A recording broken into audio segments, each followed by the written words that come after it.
Wikipedia. of us. We're Listen, You y'all, know more. feel free to push back in these pop quizzes. yeah. I will not pop quiz anybody on hip hop. Just Maybe Akil.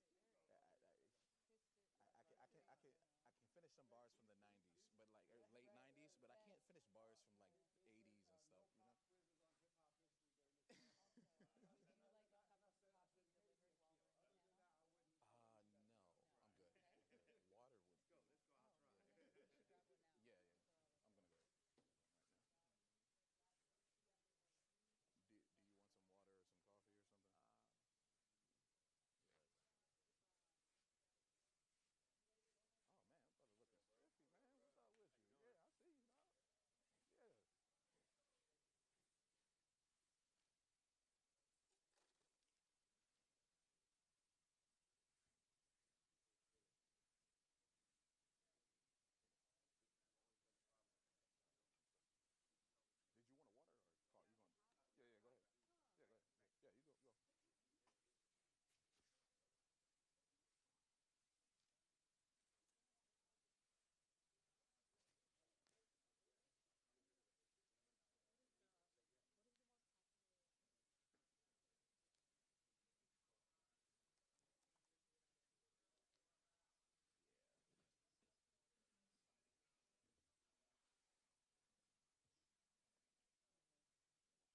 what else is gonna happen? Shyla's gonna sing. That's Yeah. just. It's I only it's ever did it it's my forward. I never superpower. went back. Yeah, That's how I I get guess that's myself the. out of trouble. Start over and go backwards. Yeah. No, singing it. Ah, okay, I okay. get myself into trouble Maybe I by. start over and go backwards. That's a good practice too, though. You want floor? You want my coffee out the way too?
Good. I'm waiting on you, Tom. Oh, we're good. Okay. So welcome back in, everyone, to the end of empire and the future of freedom. I'll put my convener, hat yesterday? I'm putting my convener cape on right now, and I'll switch to chair mode in just a moment. Welcoming everyone back into the physical space. I'll look directly at the camera to welcome folks back into the virtual space. Really delighted at the online attendance and engagement. We've had 11,000 people view Chris Hedges' opening keynote on my YouTube channel, which is a YouTube channel that didn't exist until 2 days ago. So that's pretty good. People are engaging with the material, and everyone that is here in person and everyone that is watching this now or will watch it later, reach out to those you know, do the work of connecting the hearts to this resistance movement, because we're going to need every last one of you. As a procedural matter, we're going to stick fairly close to the original program and the schedule today. We're starting an hour late, which is right on time, exactly the time that I was expecting us to start. And so we'll take a full 2 hours, more or less, for this panel, about an hour and 30 or an hour and 40 minutes. We're going to do an initial kind of round of questions from me, the chair, to our panelists, who I'll just introduce in a moment. And then we're going to open things to not only those of you that are assembled here in the gathering, but we're also going to ask that people be watching the YouTube feed and give us some sense of the conversation that's taking place. So bring us questions in from that space, and then at the very end, I'll ask people to actually put questions in the chat on YouTube, and I'll try to get as many of those as I can into the conversation here. So, without any further ado, I'll switch now to chair mode. Professor Butch Ware, I teach history, Black Studies, Islamic Studies. I teach the history of revolutionary resistance movements to white supremacy, imperialism, and genocide. For reasons of not wanting to breach my contract with the university nor violate Federal Election Commission regulations, I won't talk too much about my other political activities that I've been engaged in for the last 10, 11 weeks. It's my honor and my privilege and my pleasure to host this panel on artists and revolutionary culture. And I'm honored to be included in this space, first of all, as a creative, as somebody who has made music on and off since I was a teenager. Yesterday, in our social media and social justice panel, Nelly by Nature reminded us that anybody that has a lot to say, they may or may not know it, but you're probably an artist. You're probably a creative. You're probably somebody that needs to be writing poetry or making music or making visual art. If you feel like you've got something that you need to express, you're probably an artist. And these systems of capitalist extraction that dehumanized first Black bodies and indigenous, that dehumanized Black bodies and appropriated indigenous lands. They try to turn everything into a commodity, everything into a unit of labor. And as human beings, our creativity and our artistic expression is at the core of who we are. And these systems of exploitation seek to steal that from us. We talked in yesterday's panel about maroon media. Well, this is maroon artistry. These are people on this panel that have self-emancipated from industry systems of extraction that are designed to create the robots that Saul Williams warned us about in his closing address yesterday. Without any further ado, and I just saw Dr. Tasneem Siddiqui walk into the room. Tasneem, you've been given a homework assignment that you don't know about. I want you to monitor the YouTube discussion and just start to synthesize some themes that are coming up in the chat online. And then if you could just text those to me about halfway through the proceedings, I'm going to try to bring our virtually connected space into the physically connected space. Okay. So without any further ado, I'll introduce our panelists. Seated immediately to my right is a dear friend of mine, the lead singer of Oswald, Anwar Hadid. Anwar and I connected, I guess, a little over 4 years ago now, when he began reaching out to me in the online space with questions about Sufism, about Islamic spirituality. And we connected for literally months before I learned that he was also a musician, and that we shared this passion. We knew we shared a passion for social justice.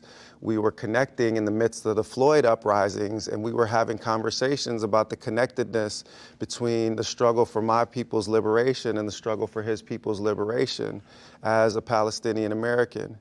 And I did not know what the divine uncreated essence had in store for us, but I knew it was going to be good. And Anwar with Oswald performed on this campus on October 21st of last year, and we were shouting "Free Palestine" from the rooftops when everybody was afraid to even say the word. So I introduce him, and I'll move through the panelists. Nice to meet you. Seated to his right, Shylah Ray Sunshine, who you might have seen on the Free and Equal Elections. Am I getting the title wrong? I think I nailed it. Doing incredible vocal work. Shylah has also been someone who has been active not just as an artist and a recording artist, but also as an organizer bringing together the creative community. She was lead organizer on Freedom Concert LA, which I don't remember what month of the Gregorian calendar in. I just know it was in Ramadan because I was fasting when I came down to do the talk. So however many months ago that was, put together a beautiful event in the city of Los Angeles, similarly bringing together artists and creatives whose souls have been rent asunder by the collective trauma and pain of what we've been experiencing, and who had to sing songs of love and songs of blues. So Shylah is an incredibly talented singer-songwriter, but also an organizer and an artist and an activist and a collaborator in things revolutionary, but also things artistic. When I introduce the person to my right, I can explain the nature of the songs that Shylah and I have worked on together. And with that, I'll introduce Chimezi Umeisi, Chimey, as he's known to friends. Chizabam is his MC name, and that's what I call him by because everybody needs to learn that name. This is the next great American MC. Also, at the end of 2020, I reached out to a number of Muslim recording artists. I had people that did Instagram lives with me about the relationship between their spiritual journey and their artistic journey. And at that point in time, I got connected with Chizabam. And I started looking at his catalog of the works that he had produced solo. And me, as a longtime MC and first-time producer, I started working on beat production for the first time when we were under COVID lockdown. I started sending him some beats that I had been working on. And he would send these things back laced, with a kind of musical range, lyrical precision, and delivery that I had not seen actually in any artist. I told him this, since like a young Andre 3000. So we formed Slum Prophecy, and we, trying to be maroons from the industry, sold literally thousands of dollars of digital downloads of our first project, didn't release any of it to Spotify. Didn't want the man to take a cut. So he has been a co-conspirator, our chief sound engineer, our lead MC, and one of the most gifted musicians that I've ever had the benefit of encountering. I'm also proud to call him a close personal friend. Appreciate that, brother. Yeah. And seated to his right, the legendary Akil, the MC from Jurassic 5. You will for sure be familiar with their catalog.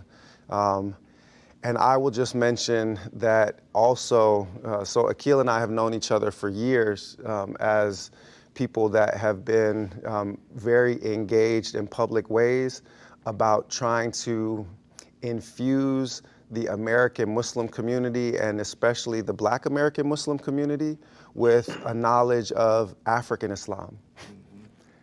And those were where our conversations first began. I spent years living in West Africa doing PhD research there. Akil, like many in the West Coast community, and this is, like true LAMC, we could talk about that, later. Like many in the Black Muslim community on the West Coast have been introduced to the teachings of a great Nigerian scholar that I mentioned yesterday, Sheikh Uthman Dan Fodio, who led resistance to the Atlantic slave trade in northern Nigeria. And our conversations started about the relationship between that radical African spirituality and our resistance struggles here. And you were one of the first people that I interviewed for those Instagram lives on hip hop and spirituality. And you were like, Bilal, you got to go with this. This is important. This matters. This matters. And we had these private conversations. And you were one of the first people to encourage me to get back into the booth after a couple decades away. So I'll close the introduction with the confession that every single person on this panel is somebody that I've collaborated with as a comrade and as an artist. And Shylah sang the hook on the title track of our most recent Slum Prophecy album, Aqsa Flood. The previous album, a vibe called Blessed. Akil did the hook on our track called Feel Good. And on our very first project, we worked together on a track called Nostalgic, which was about the real revolutionary content of that original hip hop that you and I grew up on. Yeah. And we are going to, inshallah, Lord willing and the creek don't rise, we will perform that track together before Dr. Jill takes the stage today. Inshallah. So that's my long-winded introduction to this incredible set of panelists. Please give them a round of applause.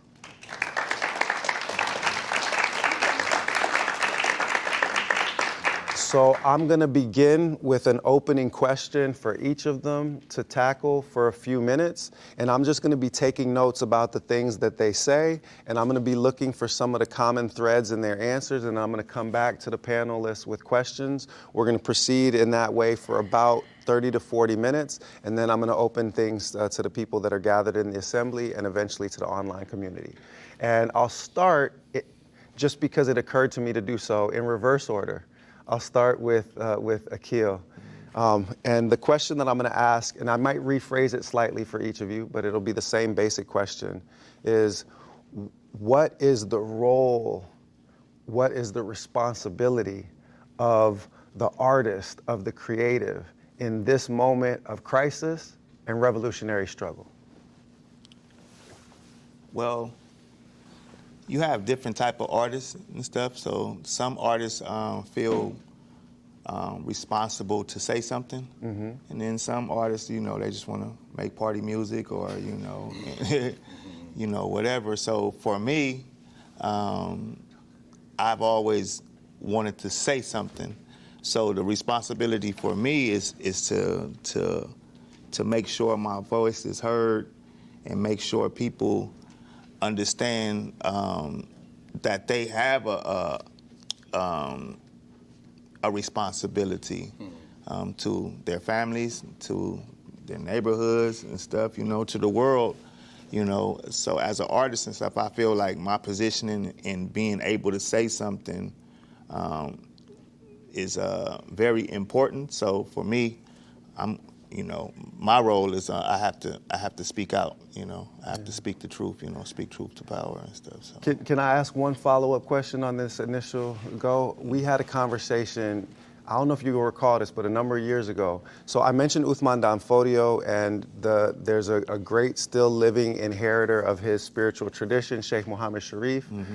Sheikh Muhammad Sharif was a person who pioneered the popularization of African Islamic spirituality inside the African American community. Right. And you study with Sheikh Muhammad Sharif, and if I recall correctly, correct me if I'm not remembering this right. But Sheikh Muhammad Sharif says something to you about the role of a musical artist in kind of carrying forward that spiritual revolutionary message. Can I push you on that? Yeah, he said that we as artists can reach more people than any teacher or any preacher or something. So, you know, we have a strong role because in Islam and stuff, you have some people that are really staunch about like music being, you know, haram, like meaning that's not, you know, good for you to be engaged in music or whatnot and stuff. But like I said, he told me, he's like, you know, you actually can reach more people than I can and stuff. So I really looked up to him, and he's a knowledgeable person, and you know, but he's like, man, but I'm gonna bounce the ball back to you because you're the artist. So you have a role to say something to the people and stuff because you're in a better position. And so that with that sticking with that same tradition from a African Islamic aspect and stuff, they were known for like condensing down all this music into like something, you know, or knowledge, all of this knowledge into something that's like a concise handbook type style and stuff. So usually in poetic form. Yeah, very much and stuff. So, you know, in getting right to the point, because even in this age, we live in an age where people's attention span is real short. You know, so the Quran says, speak a word that's direct and to the point and stuff. You know, you can't be waffling on and, you know, because you lose people and stuff. So to get right to the point. So the thing about music is that we're able to make a song that's 2 to 3 minutes long, and we can say way more than a teacher can. And within that, we learn how to condense this music. So this, you know, the power of hip hop is being able to condense, you know, these messages down within the 2 to 3 minutes and stuff. And we're saying something that's more powerful than the teacher as far as being able to grab the student's attention and stuff, you know what I'm saying? Get right to the point and have their head bobbing at the same time. So, you know what I'm saying? I'm bobbing, you know what I'm saying? I want to... same question to you. Yo, because I'm Muslim as well. And when you look to the very beginning of the manifestation of Islam with the Prophet Muhammad, peace be upon him, the pagan Arabs, the people who he lived amongst, they loved poetry. That was like one of the huge things. Like they would actually have these like freestyle battles against like my poetry is better than yours, and you know, all night. And so when the Quran came down, there was a rhythmic to it. And so some of the poets of that time, some of the like the elders amongst the pagans who were opposed to the prophet, they were getting together, and one time they got in a meeting and they were like, what can we say about this man, because he's with his, seems like poetry. One of the guys who was like I think it was Khalid bin Walid's father, Mughira ibn Abu Walid, he said, they were like, let's just say he's poetry. He's like, no, I know the best of poetry, and this is not poetry, right? And my point is the Prophet also had a companion called Hassan ibn Thabit, right? And this dude was like, when I looked at history, this dude was like a fire lyricist. he was like, so, you know, there were times when some of the people during that era, they were hostile towards the Muslims, and they were saying things about the Muslim women, making them seem like bad and like just saying the terrible things. Hassan used to recite his poetry and spew it against them to bring the hearts up and to give the people. He fought back with bars. And that's something that, like, that love of lyricism is something, and that love for music and that love for, you know, rhythm that we've all been given. And that's something that exists here. I see those parallels with then. And, you know, that's also one of the things Imam Warith Muhammad, my boy Akil, told me about. Imam Warith Muhammad said something similar to what your sheikh said, and just for context, Imam Warith Muhammad, for those that don't know, was the son of the Honorable Elijah Muhammad. He was born as Wallace Muhammad. And he was the person who ushered most of the Nation of Islam community into, what people were referred to in that community as al-Islam, or to the Sunni community. Exactly. Right. Yeah. And so one of the things that he said was that, you have preachers, you have imams, you have all of these people of, religious authority, but the musicians, the people of influence have, in this society, is just what it is, in the modern day, have the ability to reach more people. And I see it as a burden for us as artists, and I see it as a burden for myself as an artist to give a message that is one of justice, that is one of revolution, that is one of freedom, that is one that unites the hearts of the people. And that's what I see my role as an artist. I actually wrote something. Come on. Yeah, I wrote something for this, like a little bit before this, which is great that you asked this question. Go ahead. An artist is not just a musician, painter, or a sculptor. He's not just one who yields his intellectual capacity to the whims of tyrants, oppressors, and the morally perverse of his times for a paycheck. An artist is a rebel, a visionary, a chronicler, a griot. Griot because he brings history into the present, continuing the legacy of liberation and reminding the people of that which was forgotten. A voice for the voiceless, both living and deceased. Championing the divine cause of justice, healing the hearts of the perpetually wounded. Repairing the broken limbs of the human family, the weak, oppressed, traumatized, and distressed.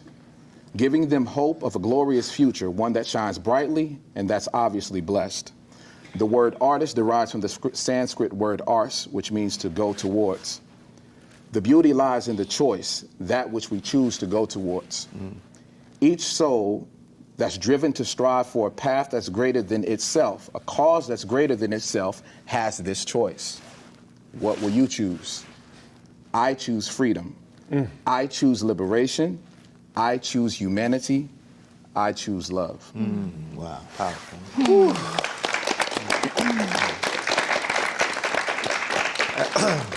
And just when I thought I was too effusive in my praise of Chizabam in the introduction, he made my words of introduction look weak in comparison. By the way of passing the baton to Shylah, I'll just intervene with something that connects what Akil and what Chiza had to say.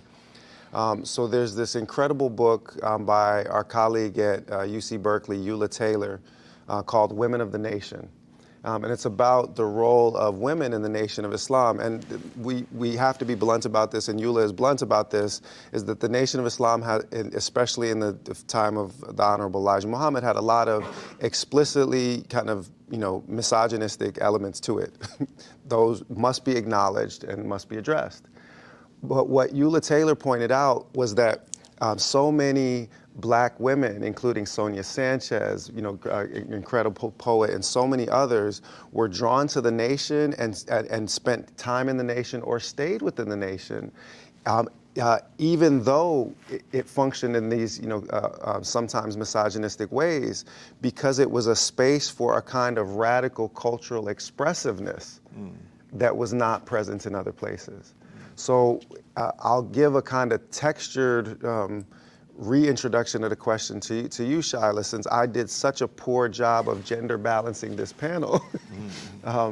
If I could also ask, what is the role of the sacred feminine in the artist after you answer, the initial question, what the role of the artist is on the whole.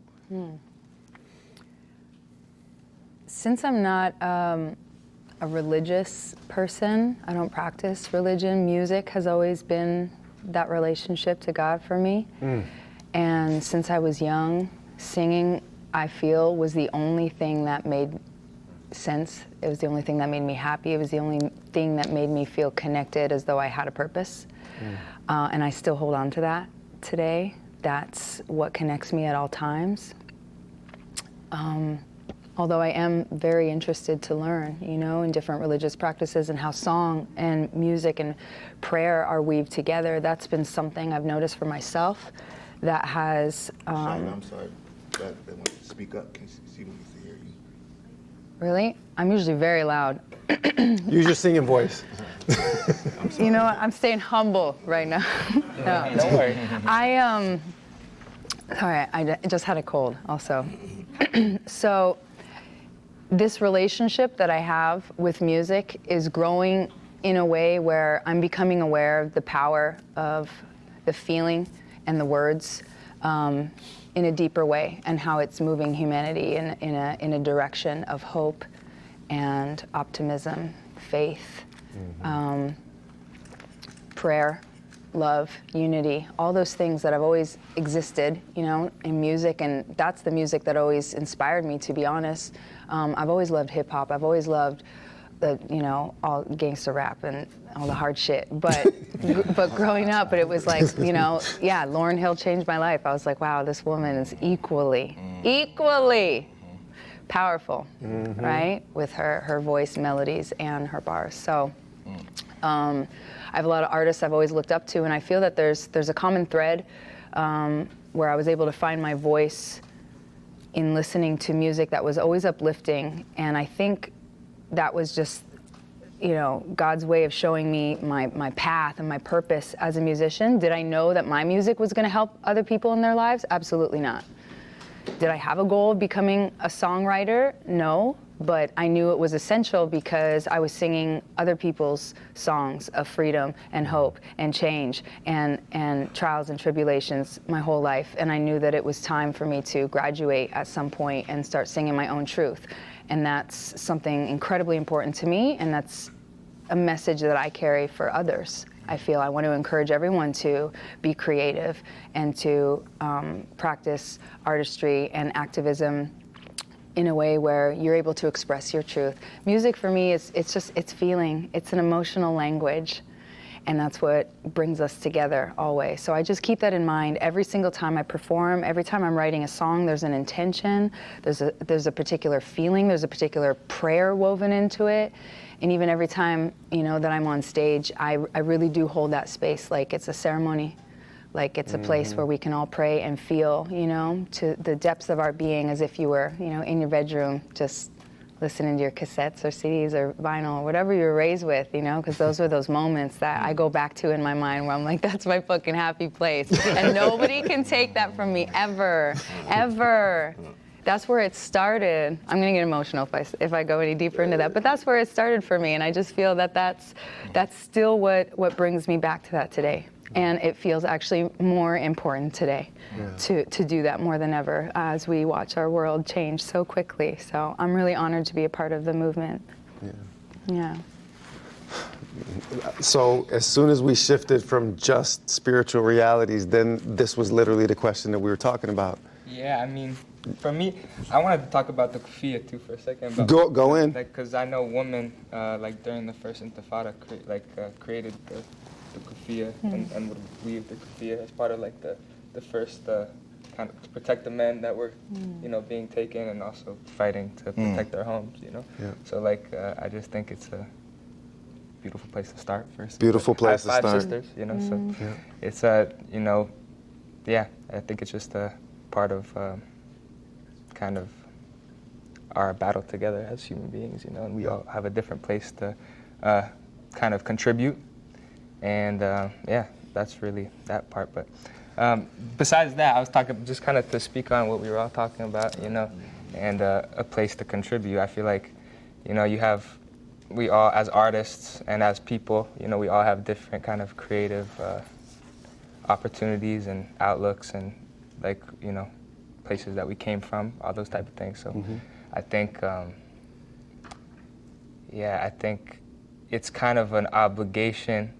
I think, you know, people want to be successful at things, you know, and they want fulfillment. And I think, you know, imbuing the gifts that we were given by God or by even just life, by our parents, you know, by family that we love, you know, I think it's important to imbue those things with service to something beyond our self, you know, like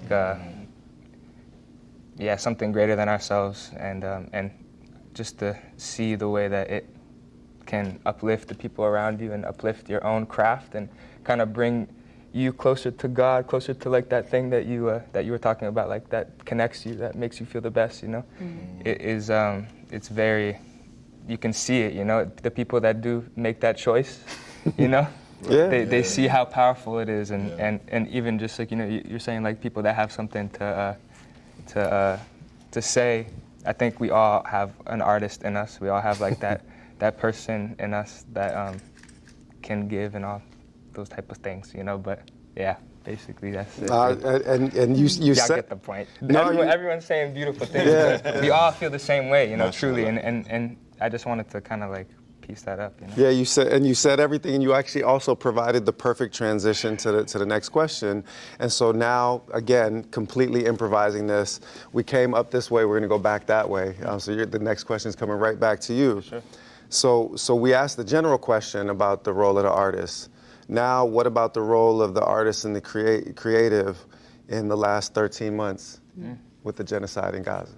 For sure. You brought the kafia in. Yeah, go ahead. Yeah, no, I mean, I think it's incredibly important, you know. It's like, I think artists have always, because we have the gift of being able to create and speak and write those, you know, things or draw things or kind of like have that ability to be able to like express ourselves. We have a duty to be able to, you know, be the voice also for the voiceless people, you know. And you know, there's an ancient unconsciousness, you know, that has been on this earth, and there's an ancient light and consciousness that has been on this earth. So it's say it again. There's an ancient.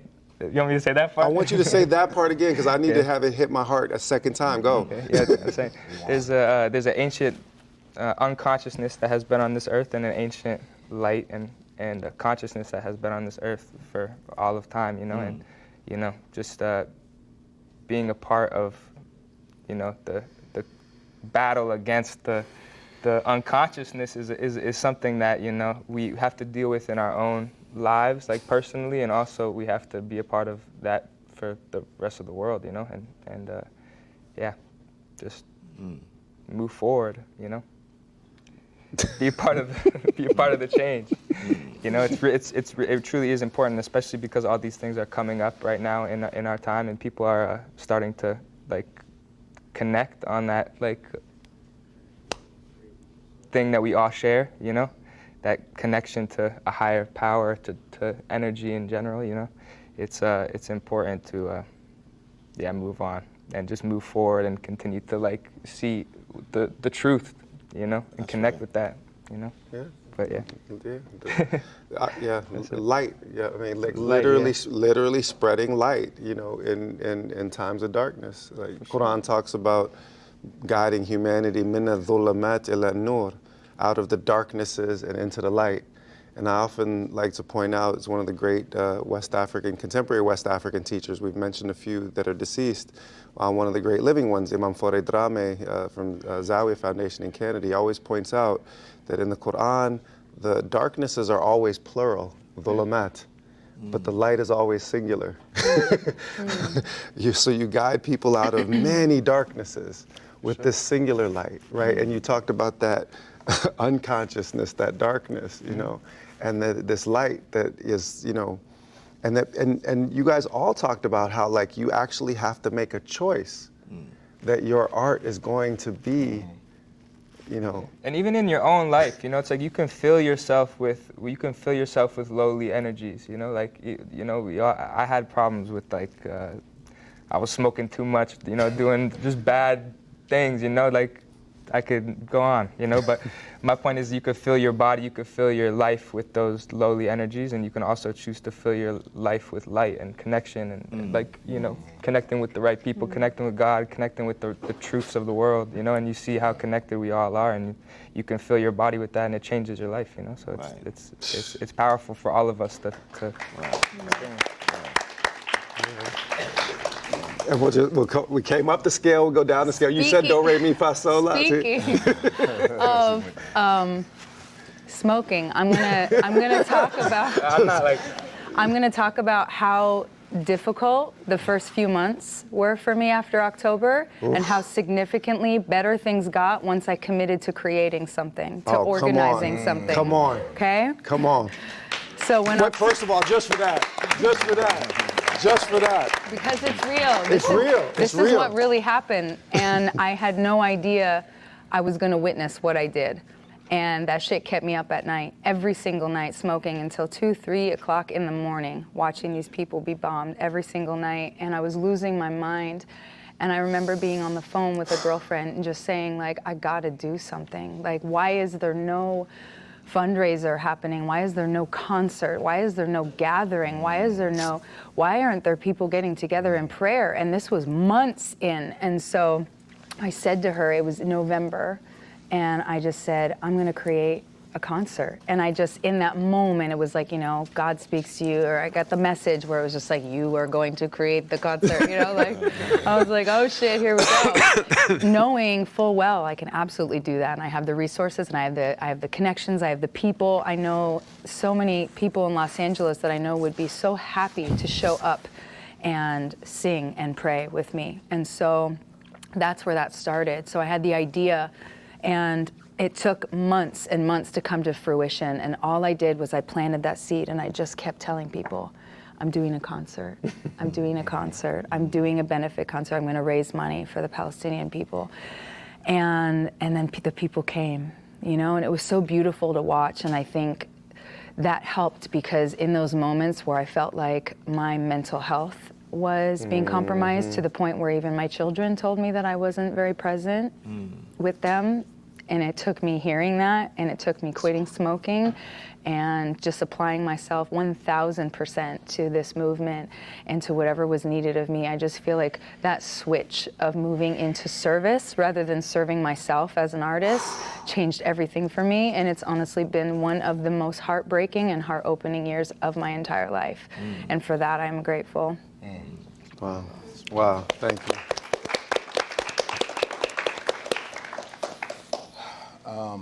Music for me has always been somewhat therapeutic with making music. Years ago, especially like, you remember when like it seemed like there was a black dude getting killed like every other day or week by the police? You know, that's some years back. Rayshard Moore, Jalen Walker, over and over. This is before we even met, you know? Yeah. And I was, you know, we live in a time where there's so much inhumane things that's at the disposal of our fingertips that we can see, to where it just clogs up our hearts, to where you just get tired of looking. I got tired of looking at that type of stuff, right? And so I would just make songs, even if I didn't release them. Like after the death of Eric Garner, I released a song called Just Is, which is about just that, like, and then mentions some Palestine too, because there's been an ongoing issue. This just didn't start on October, 7th. But it's been a way of me processing and me engaging and processing my emotions and engaging with the world. And this October 7th was no different. I mean, as soon as that happened, and then you saw the disproportionate response continually, ongoing, and you started to see all of these visuals coming out, and like social media is just unrestricted. I said, I have to pour out what's within me. And what's been great for me is seeing it's like Anwar, to touch on what he said, musicians and music have this ability to speak for the voiceless, for those who they have voices, but those who don't have strength, to where their voice is not heard. Yep. Their pain is not heard, right? And it resonates with them. This was some months ago, we did a collaboration with Camp Breakers. Yeah. These are a group of like break dancers, super dope, in Gaza, right? Like in Gaza during the midst of all of this. And right after, it was like a couple of weeks after we did the collaboration, the Israelis, the IDF, dropped a bomb on their school. These are like children, like 40-odd children died from that. And to see that what I'm doing is actually has a real effect on people around the world, the things that I'm sure others can say the same thing, the people that they talk to are the ones who leave comments and the ones you engage with. These are real people, you know? They try to dehumanize these people, but like these are real people. And I see, you know, as African American, like an African American, since my dad's from Nigeria and my mom's African American. I see a lot, like growing up, my dad, he lived through the first war of Biafra, right? And I remember him telling, he always said, war is not a good thing. People always talk about war, it's not a good thing. Because, rest his soul, because when he was a kid, some soldiers came in his village and, you know, he hid, but they took some people, apparently. And him and his mom and them, they were like hiding behind a bush. And what if they had been taken that day and killed? I wouldn't be here, right? That's war, the reality of war. And people are seeing, you know, 15 members, you hear like 47 members of people's families gone. It's just insane. And so if I can use my voice, no one's trying to drop a bomb on me when I'm at work. You know what I mean? Like, if I can use my voice and my time and my privilege, we have privilege living here. There are privileges, regardless of what anyone says. Everyone has privilege who's here. If I can use my privilege to stand up for people who are going through that daily, then to me, it's not even an option. I won't compromise, you know? And so.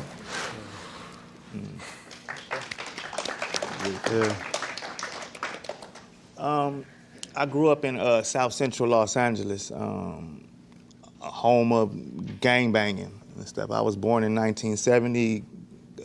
Crips and Bloods was born like 71, 72. So I was born in a war. I was born in a war and stuff, you know, that people didn't recognize that it was a war and stuff. So I've been knowing people that's been dying from 12, 13 years old, you know, from this war that was waged, you know, from the outside. On our community. On our community and stuff, but, you know, you have to place the blame where the blame is at as well and stuff, you know, because people got engaged with it and stuff. So, you know, they can't be, you know, done away with. But having these outlets to be able to express themselves, these outlets didn't exist and stuff, you know. They took away a lot of different things that people could get into and stuff. So in the early 80s, you know, Reagan came in and took away a lot of these extracurricular activity type things that, you know. So I play football and stuff, you know. So I've been playing since like '79, you know. And so every time I would come home, my friend was like, "Man, you missed it." Like, come on for practice and stuff. They like, "Man, you missed it," you know. And I'm like, "Man, I wish I was here. I wish I was here." And then till later on, I realized God didn't make me be there to be able to be involved in that, because I had something to do. So I had to realize that if people have things to do, as they say, idle hand is the devil's playground. It's the devil's workshop. Exactly. You know what I'm saying? If you don't have nothing to do, then you're gonna find something to do and stuff. So a lot of these people involved in this war thing and stuff, they didn't have things to do, but then they were very creative and, you know, had a lot to offer, but the things that they could offer with and stuff, they just didn't have the outlets and stuff. So here comes hip hop and stuff. So hip hop in '84 and stuff was the door opener. Like a gang member taught me how to break dance. Right? So, you know, and that was my outlet and stuff. And he he still kind of did it and stuff. But then right behind that, drugs came to the neighborhood. Yep. And where were those drugs coming from? Let's just be, blunt Definitely about the that, government right? was covering. Right, because and sorry to interrupt, but just to throw this in, right? That the United States government is, selling cocaine in order to fund a war against communism that it can't get congressional funding for. Yep. So the fascism abroad of destabilizing Central America is the fascism at home. So that very same thing that's going on around the world and stuff, I've been seeing this, I'm getting to the point and stuff, I've been seeing this all my life. But hip hop was the door opener for me myself to receive therapy and to realize that I can actually say something. So in the beginning and stuff, it was the saying, crack is whack, like that crack cocaine was whack. Like it wasn't the thing in hip hop to be boasting and bragging about drugs and stuff, you know what I'm saying? Even the drug dealers knew that that wasn't the thing to do and stuff. So they would fund the artists. And if you had a talent and stuff, like, nah, stay away from this and stuff. I had many people, they like, nah, at a point I was like, man, I need to sell some dope, right? Because I ain't got no money. I ain't got no money. I'm 14, you know what I'm saying? I'm like, man, I want a car. I don't want to have to ride the bus and run into the gang members, you know what I'm saying? So if I have a car, then, So it was different things that I seen that could, help me fund it. But then I had drug dealer friends and stuff that was like, no, not you. You keep playing sports. You keep doing your music. You keep doing whatever they can see in you. You're not that person and stuff, right? So, they didn't, make it my way. So for me to give back, some of my first raps and stuff was about my neighborhood and where I was from and stuff and what was going on, drugs and stuff, seeing, women and mothers and stuff that got hooked on crack cocaine and stuff that were, beautiful women. Yep. And then just one little thing triggered it and turned them into something else and stuff, So I was like, man, I gotta say something. So I've always had this feeling to say something and stuff. So you said within the last 13 months, so I can fast forward and stuff, because that's always been me. I'm going to say something and stuff, And so my outlet to be able to say something was through music or whatnot and stuff, you know what I'm saying? So these last 13 months and stuff, even before then, I've never seen the George Floyd thing. Me neither. Even before then and stuff, I was it. desensitized from this. I don't want to see that. I've been knowing black men to be getting killed all my life. All my life. I didn't want to see nothing. I don't want to have nothing to do with it and stuff, And so in one sense, it was therapeutic for me. But then in another sense, it's like, dang, how can I just sit here and not say something and stuff? You know what I'm saying? Or how can I,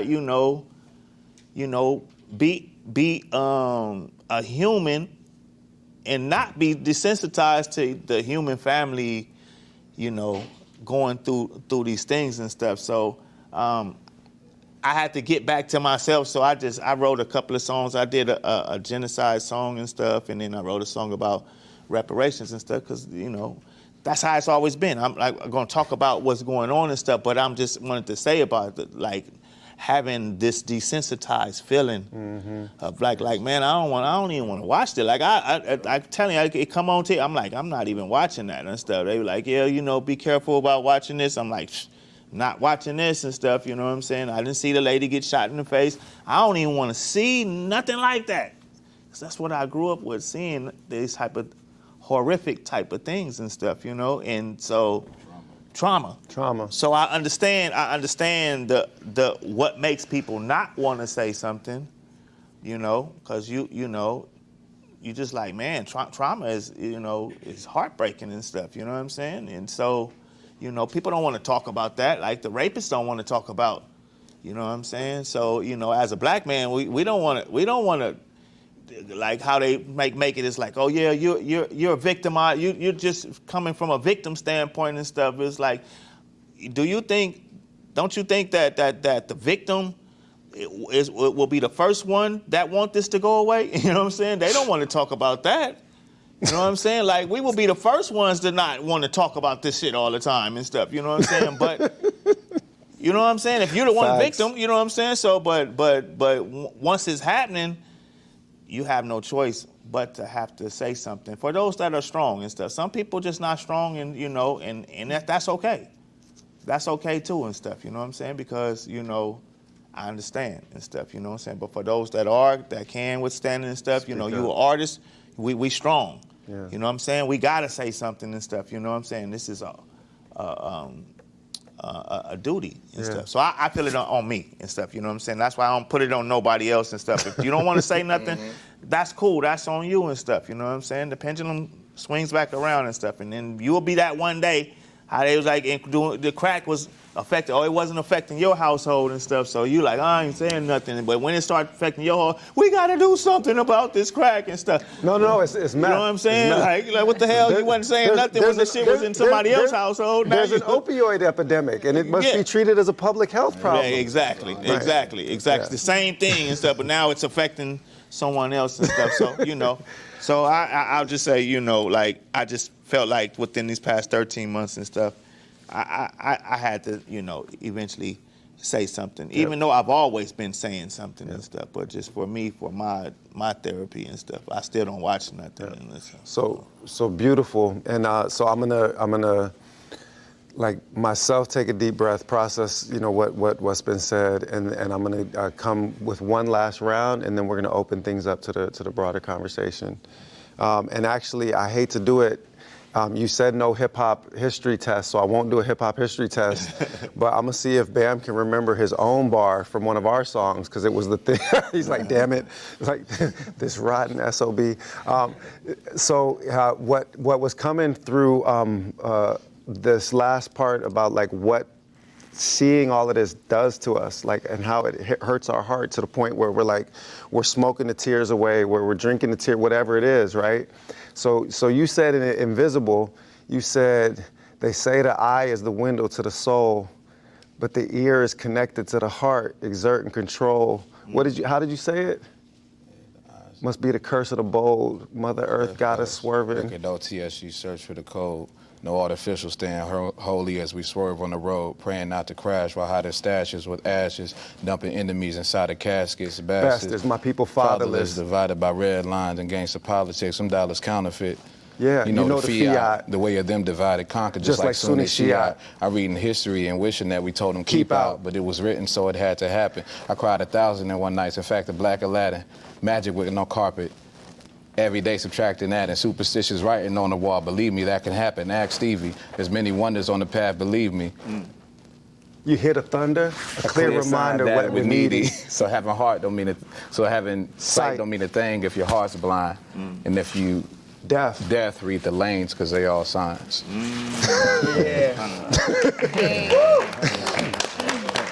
And by the way, no warning, no rehearsal, and I'm sorry to do that. But that was what was on my heart, is that like we're absorbing these images for the last 13 months, and our eyes are processing it, our ears are processing it, but more than anything, our hearts are processing it. And to draw on my own tradition, you know, God says in the Quran, they have hearts, but they don't reflect with them. They have hearts, but they don't see with them. Like they don't understand with them. Then their hearts became hard as stones, no harder, because there are some rocks from which rivers flow. Like what kind of condition of hardness of the heart must humanity be suffering to witness this kind of torture on this kind of industrial scale? And not be put into that sunken place, not be put into that place of darkness, and then have to find your way out. So there is a question in all of this. It wasn't just a bar exam.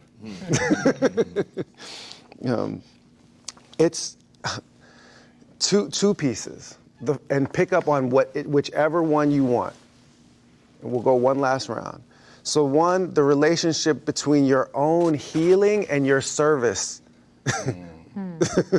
Through the art, right? That's a real one, right? real one. You take you can take that one. That's one. And then the other one is framed by something Shylah said about how grateful for having your heart, broken but also split open, right? So there's a saying from the Prophet's cousin Ali, may Allah be well pleased with him and ennoble his face.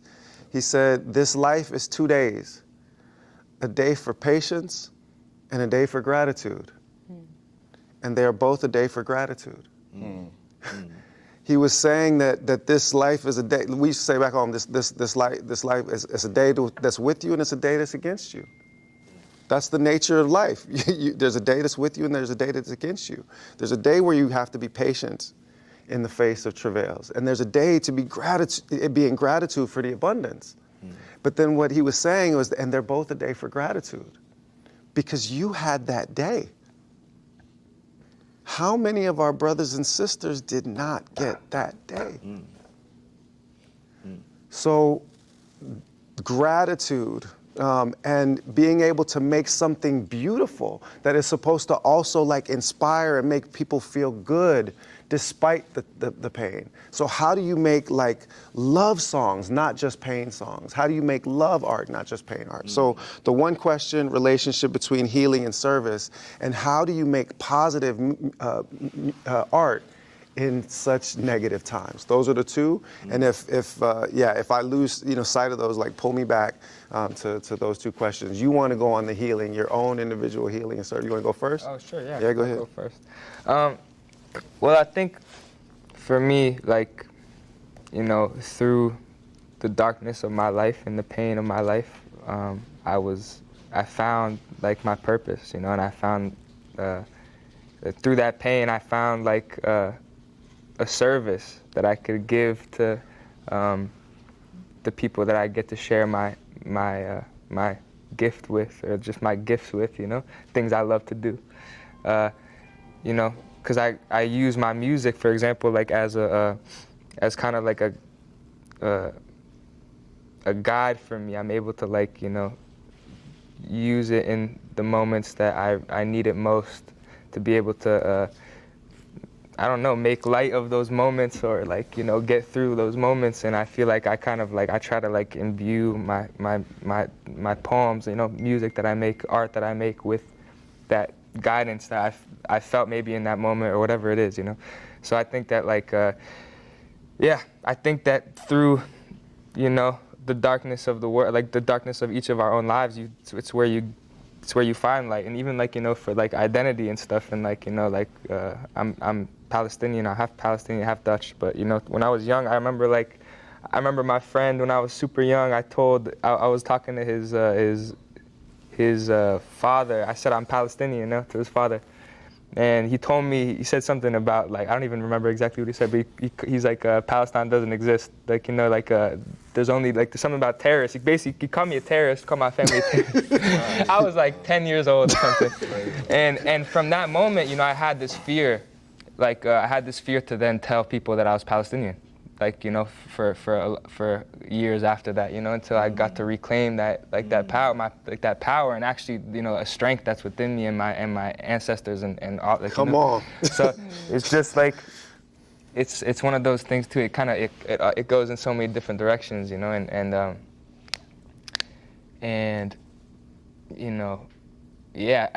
got to after reclaiming that that strength, and realizing oh shit, why would I listen to this old man from actually out here, he was from out here, which is funny, and now we back. And now we back. We reclaimed it, because you lived in Santa Barbara when you were young. Yeah, I lived in Santa Barbara when I was young, so I like to come back here and enjoy it. But can I ask you a follow-up to what sure, you said? Yeah. Because it's a song that we worked on that we never finished. Oh yeah. Steel Claws. Yeah. Right? And you had started the hook. You said,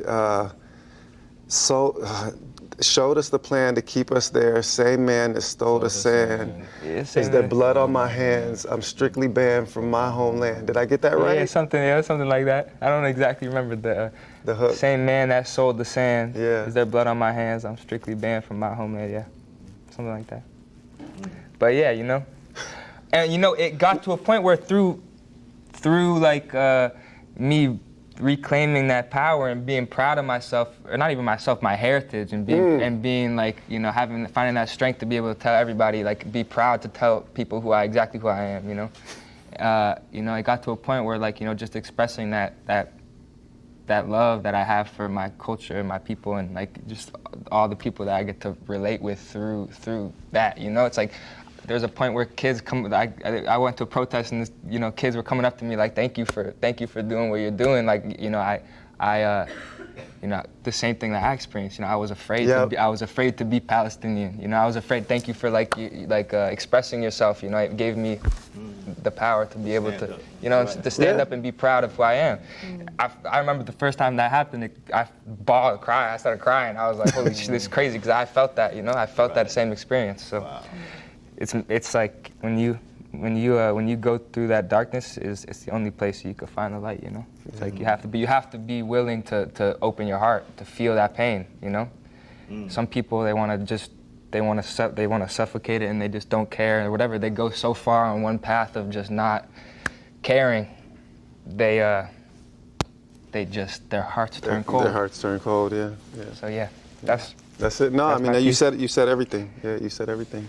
We don't have to go in order for this last round, but I do want everybody to respond either to the question about the relationship between their own kind of personal healing and their service, or you know, to how you make, you know, like art that is not just about the pain, but that, you know, is about like the pleasure and about the joy. And I'll say what's behind the question in my head.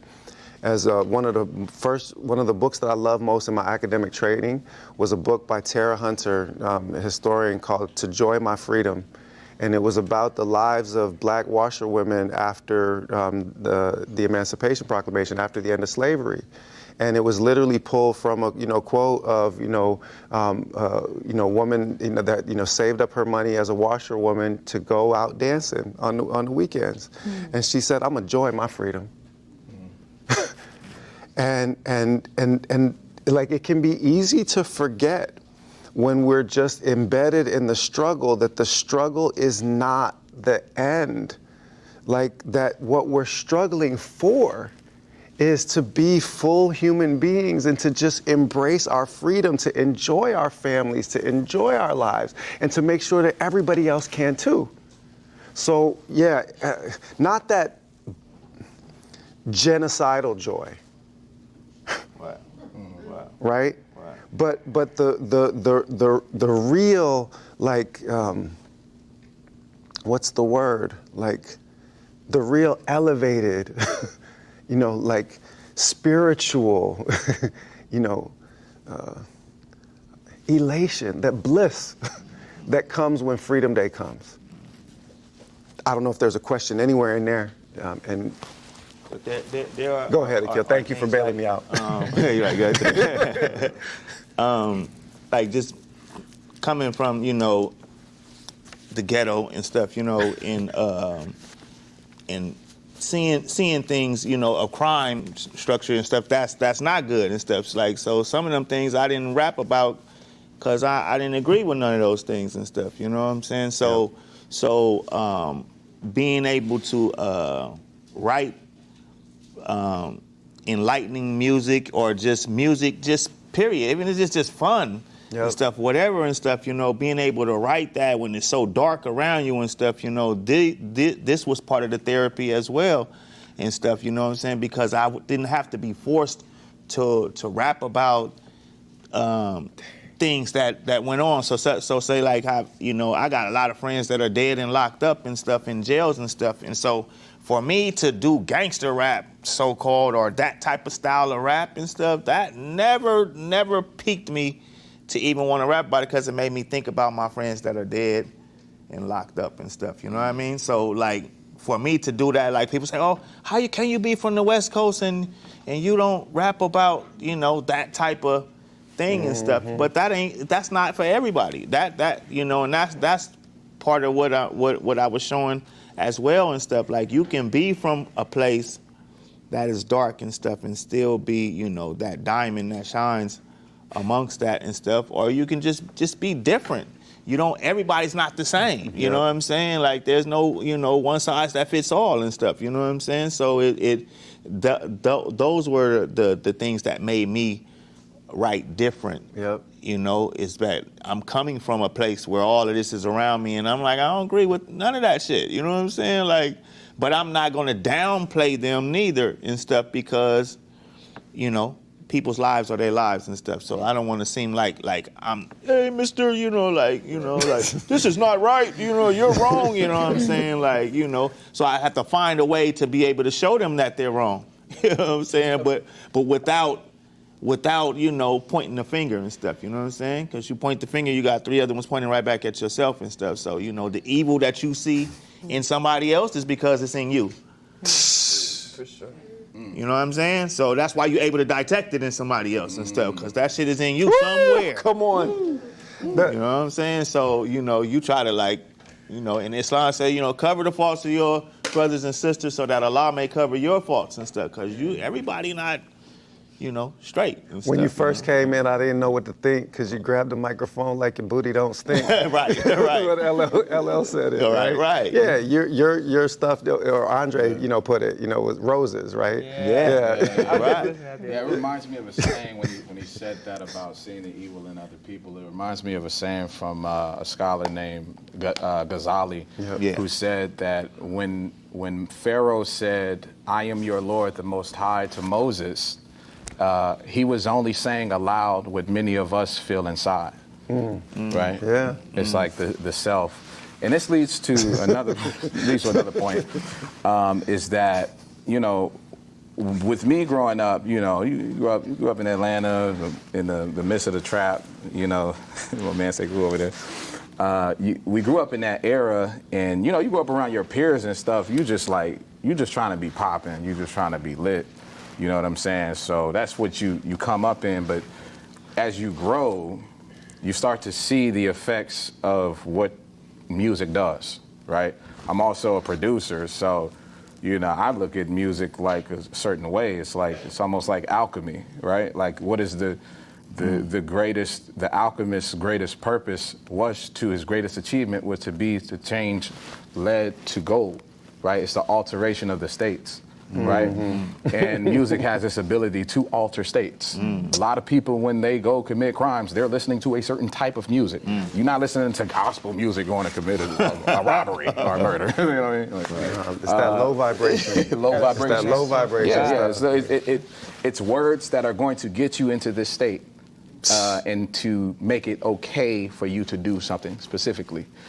And so when you said, about love, how do you make love songs?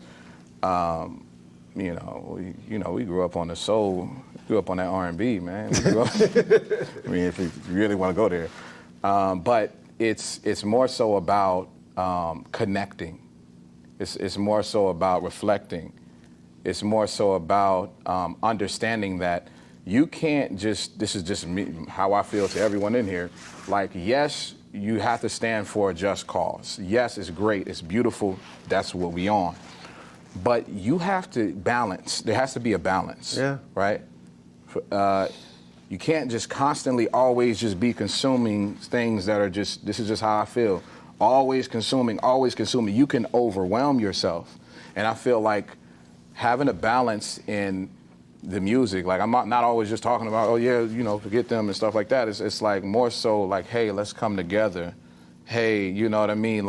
Things that'll bring the hearts together and not just, it's almost like it can become depressing. And then to touch to your other point is that we live in a society that's so built on greed. Because he mentioned service. Yeah. What's the opposite of service? It's like greed. What's the opposite of generosity, right? Of stinginess. It's stinginess, right? Withholding, and so everything is about me. Right. All the time. Look at me shining. Look at me. Listen to the what pervades the waves of music right now. Any of the most popular stuff. It's all about the ego, egotistical self, right? The pharaoh that I mentioned. It's what it's all about. It's like, oh yeah, I'm shining, I'm doing this, I'm always oh yeah. I'm your Lord Most High. I'm your Lord the Most High. There's no service to anything greater than itself. And so, for me personally, some of them even call themselves Jehovah. Yeah, it's crazy. But you know, to draw it home is that my healing in this process has been me realizing that there's a peace and serenity in using your skill set and using your talents and using things that you're good at to serve a higher purpose that's greater than just me, that's greater than just I. And I think that the more that we can do that, you know, the healthier society can become. Yeah. Last round of you, Shylah. Well, anyone who listens to my music knows I don't really write songs about heartache, heartbreak, the devastation of life. I tend to, as a songwriter, find ways to look at the positive through my words. Yep. And the way that my music makes people feel is generally, I would say, yeah, uplifting. Uplifting, that's a good word. Like, I don't know, I let the audience speak to that, but I know what comes through me. I don't really love entertaining the darkness very long. Even when I'm having my own personal challenges as a human, as a woman, as a mother, as a lover, partner, friend, I like to move through shit quickly, you know? I give it its time, I feel my feelings, I put that music on for whatever mood I'm in, and I just let it ride, and I just move with it, because I know deep down I have a lot of work to do.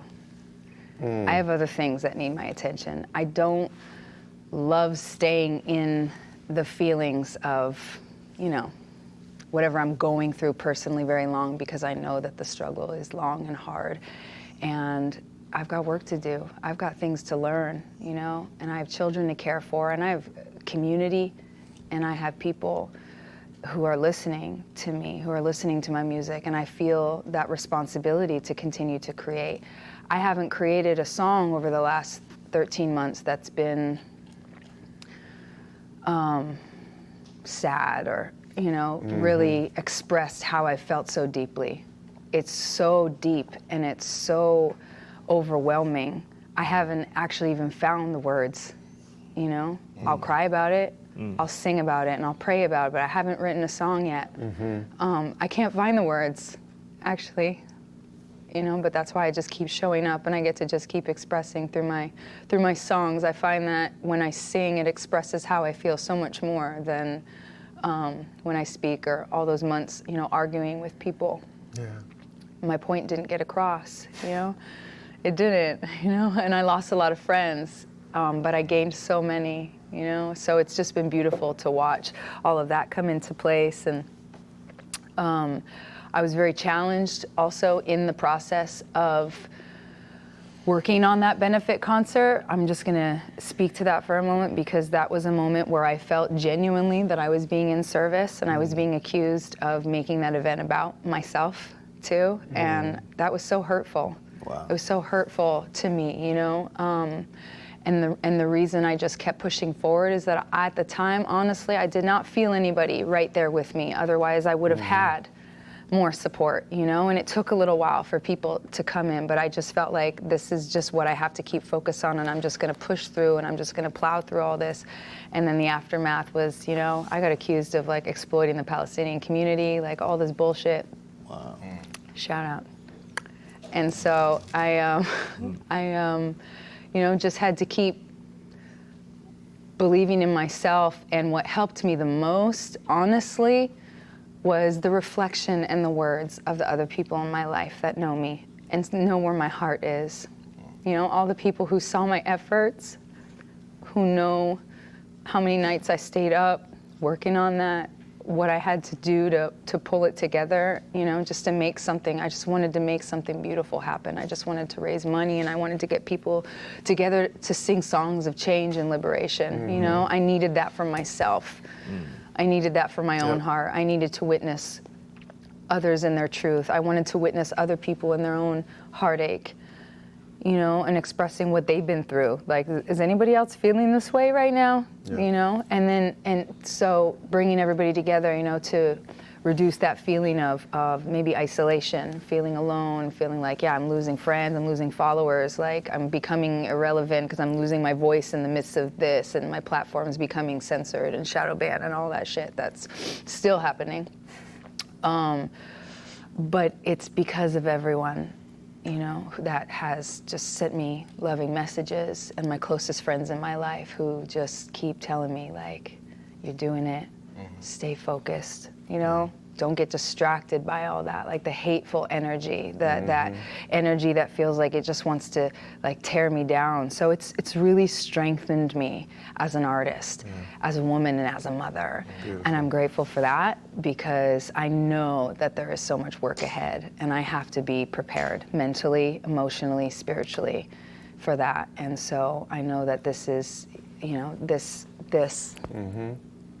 what you've created, what we've done together to make this happen is very important. And I don't take these opportunities for granted, you know. I really appreciate these moments where I get to share from my heart, and I encourage people to, again, you know, find your own heart song, study the songs of your own ancestors, you know, sing those songs of culture and prayer, because sometimes that's the only thing that can bring us together, especially watching the Palestinian culture just be destroyed in so many ways. The music and the songs are what live in my heart, and I have felt so moved to learn the music, to sing those songs, even though I might not know what the translation is. It's just, that's what uplifts me in those moments, and I pray that those, you know, that these people can hold on to the music and the culture in the same way, and just never let that die, ever, Amen. ever. Amen. Amen. Amen. Yeah. I want to touch on something you said too, and why it's so important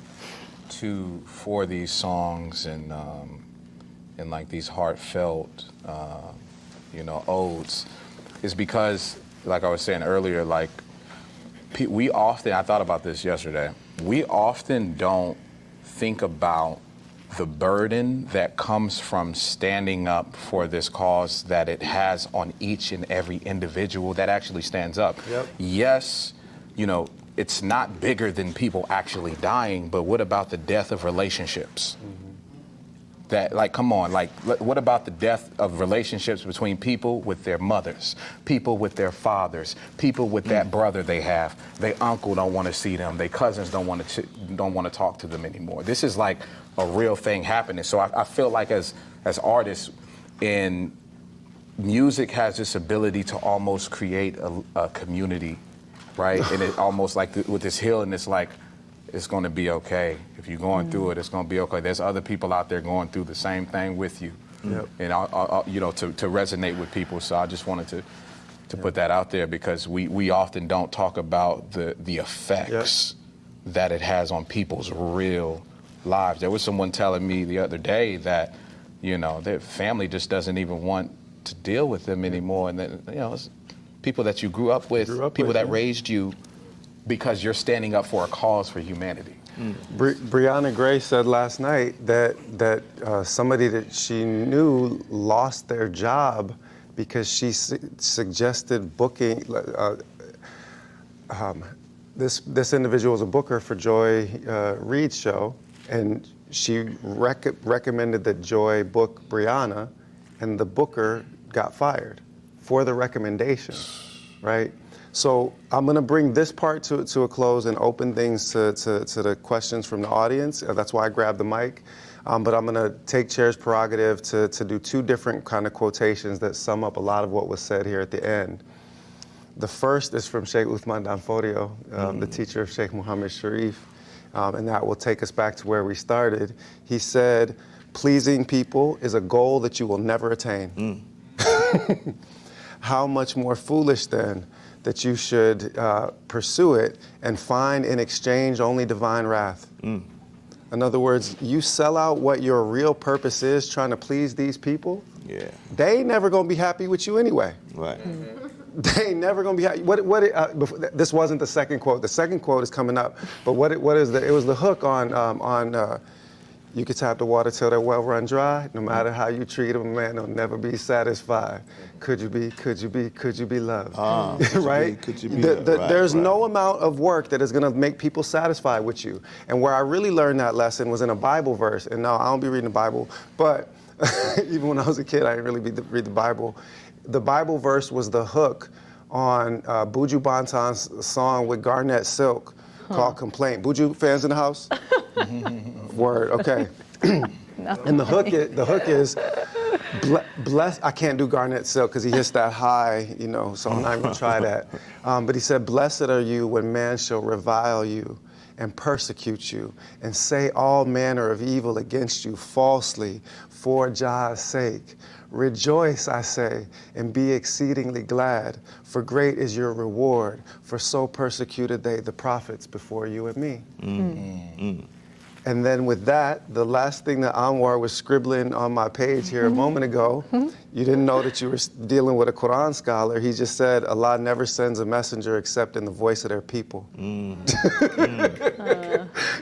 Quran 14:4, if you're looking to look it up, right? That you have to be the voice for the people. Right. And that means that you are also going to take scorn from the people that are the enemies of the people. Sure. Something he taught me, you know? That it just came to me when I was speaking, but it's true. All right, so I'm gonna take this mic. Where are the people with the hands? And I'm gonna let you guys pass this. Okay. And we're gonna take these 3 at a time. So I'm gonna put this. I'll be keeping track of the questions, but y'all also make mental notes for what you might like to jump in on. We're gonna do these 3 at a time.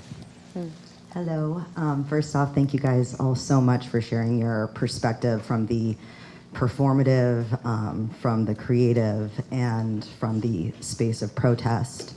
I am a artist as well. I'm on the visual side of things, less on the performative. And from that space, you know, it's a much quieter experience when you go and look at art or you find yourself being engaged or moved from something more visual. And in your space, you have the crowds, you have the people responding. And I guess this is more a comment for audiences. You know, Dr. Ware mentioned what is the role of the artist, what is the role of that work, but it's really what is the role of the audience. I've been at so many events over the past year where people go to the show and they just sit there.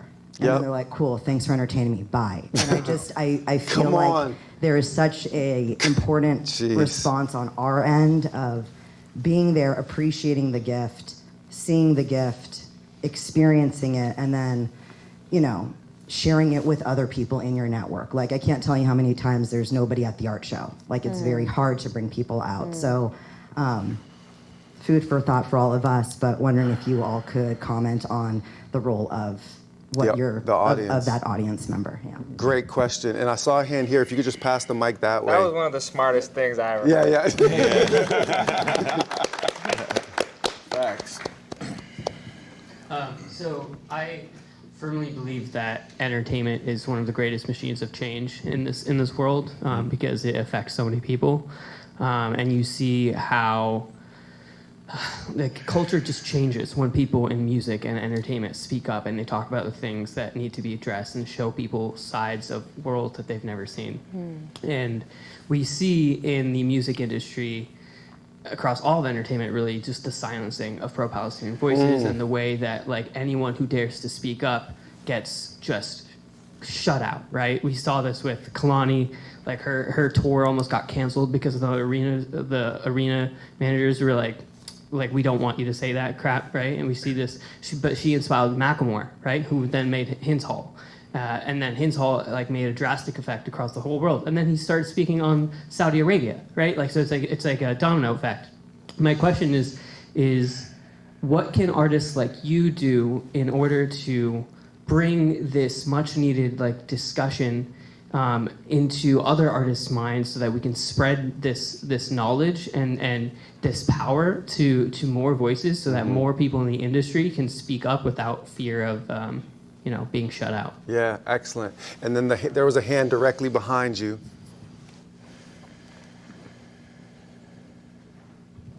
Hi. There's a saying that an artist they try to get people to see their own humanity through the work that they do. And so I guess the simple question is like, how are you all as artists getting others to see the plight of the Palestinian or the oppressed through like the work that you all do? Yeah. So we're gonna take those questions in whatever you guys order you guys want to respond. What I got we just heard the third one. I got for the first two is what is the role of the audience. The second one I got is what can artists do to bring this discussion to other artists. So kind of that lateral connectivity, maybe so that we can like create enough of us speaking at the same time so that they can't silence us, right? And then, the third question about restoring the humanity. If so much of what's taking place is a kind of dehumanization, what kind of humanizing work? Is that a decent paraphrase, or you want to fix that for me? Okay. Yeah. Go ahead, Akil. Okay. Oh, go ahead. Oh, so that first question and stuff, it's the thing of call and response, right?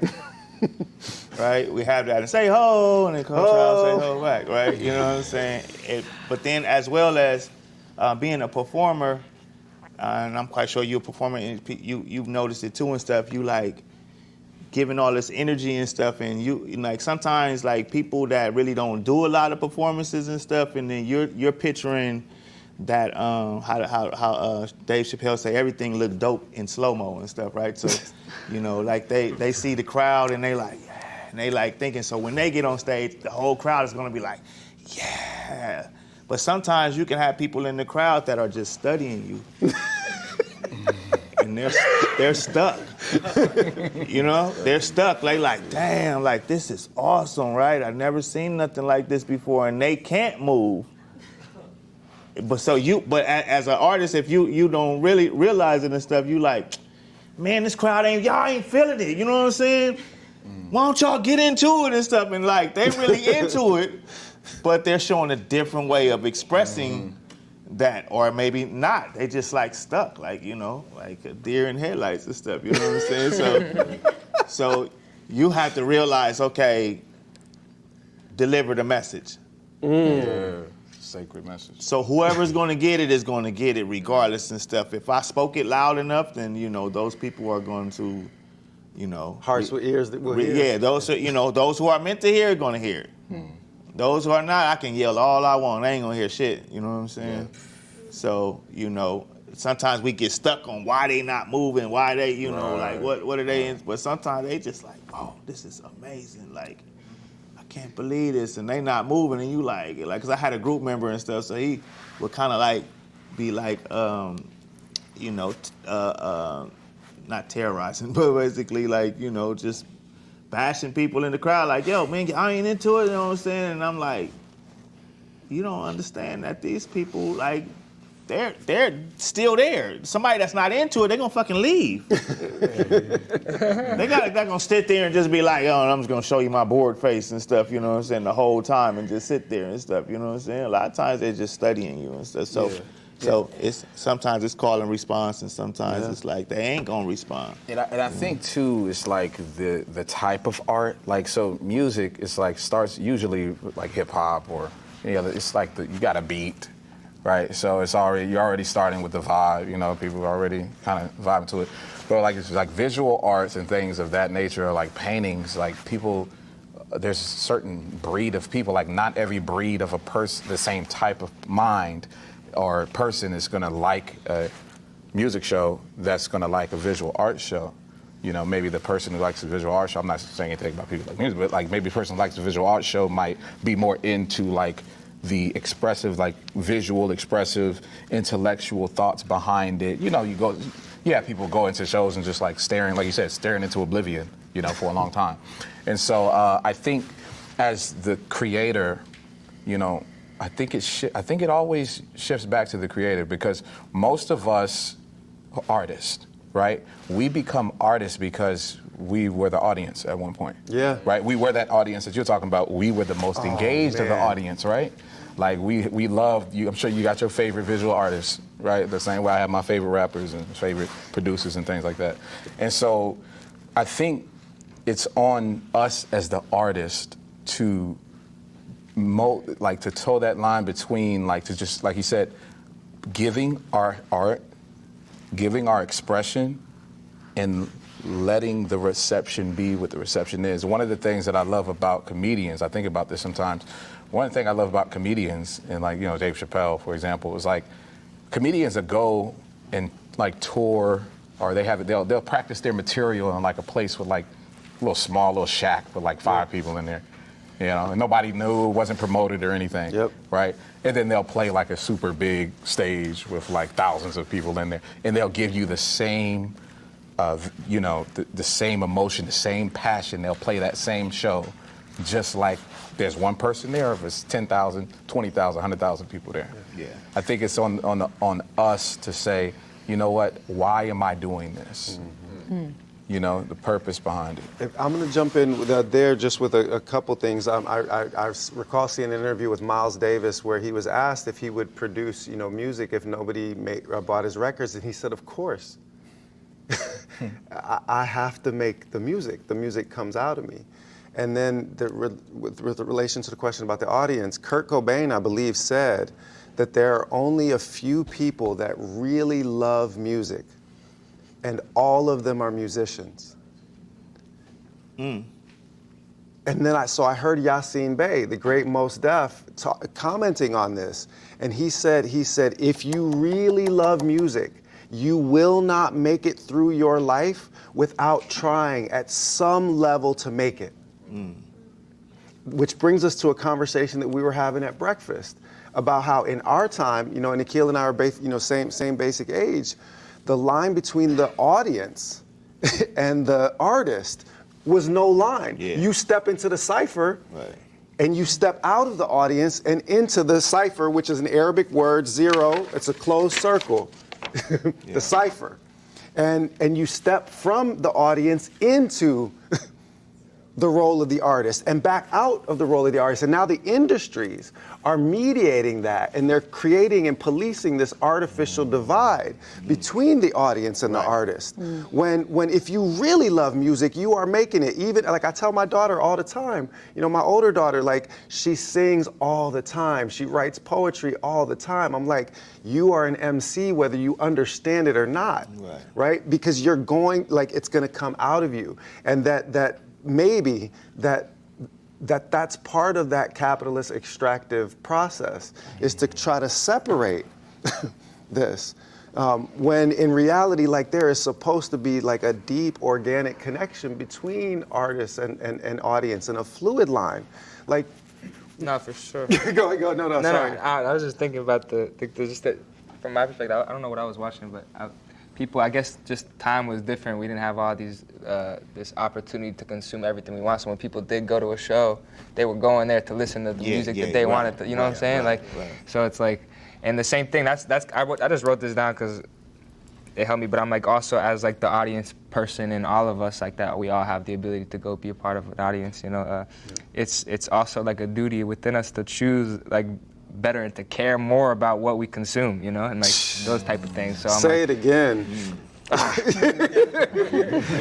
The professor? I'm sorry. It's like, my bad, man. I said, the audience member and all of us, there's a duty to choose better and to consume like what we consume. Yeah, exactly what we consume. Because it has an effect on us also. You are what you eat, right? You are what you eat. Go ahead, Shylah. I'm bad at doing that. No, you did it just right. That's why I wanted you to do it a second time. I love that you said that this morning. Right. That's what's up. What's shifted for me the most is that I was a child that wanted to entertain. I wanted to be a pop star. I wanted to sing and dance and entertain people. What I didn't realize, I'd say 20 years, 25 really, if you count all the karaoke I did as a teenager, 25 years of performing, I realized that I'm not here to entertain, you know? It's not about entertainment. The entertainment industry has changed significantly, and I think people are seeing the truths of what the industries have been built upon.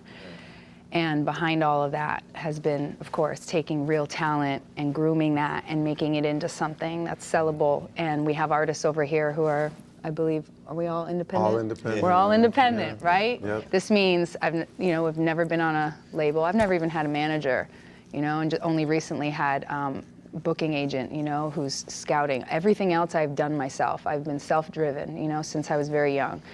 And having a dream of being a pop star, an entertainer, over time, watching what happens, when I start writing my own songs and I realize, like, this is my truth. These songs are mine. I don't want anybody owning these songs. I don't want anybody deciding what happens with these songs. It's crazy. I want them to be used for good purposes. I want my music to be used for beautiful documentaries and, beautiful causes, even podcasts, different things, that just are going to, support art, creativity, conversations. But over time, I really realized, as a performer, I think when I first started really taking my career seriously, I was very fixed on ticket sales, how many people were coming to my shows, and how much money I was walking away with that night.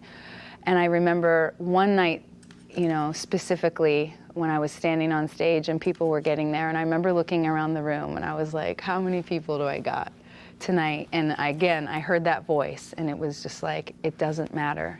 It doesn't matter how many people are here.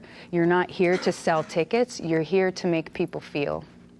You're here because people are not just paying a ticket to be entertained. They're coming to experience an exchange of energy, of love. And it's your job not to entertain them and be funny and be this and be that and show them like what the fuck you can do with your voice, right? Because that's what I do. And that's what I love about performing, is that it's a space where I get to let go completely. I get to express myself, push myself to the edge. What can my voice do? It might crack, it might break. I might do something crazy. I might, experience a part of myself that I don't get to experience in private, and that's why I love the stage, or the element of performance, because there's many elements as an artist, but performance has always been a happy place for me because I get to express myself. But how it affects other people, I don't know.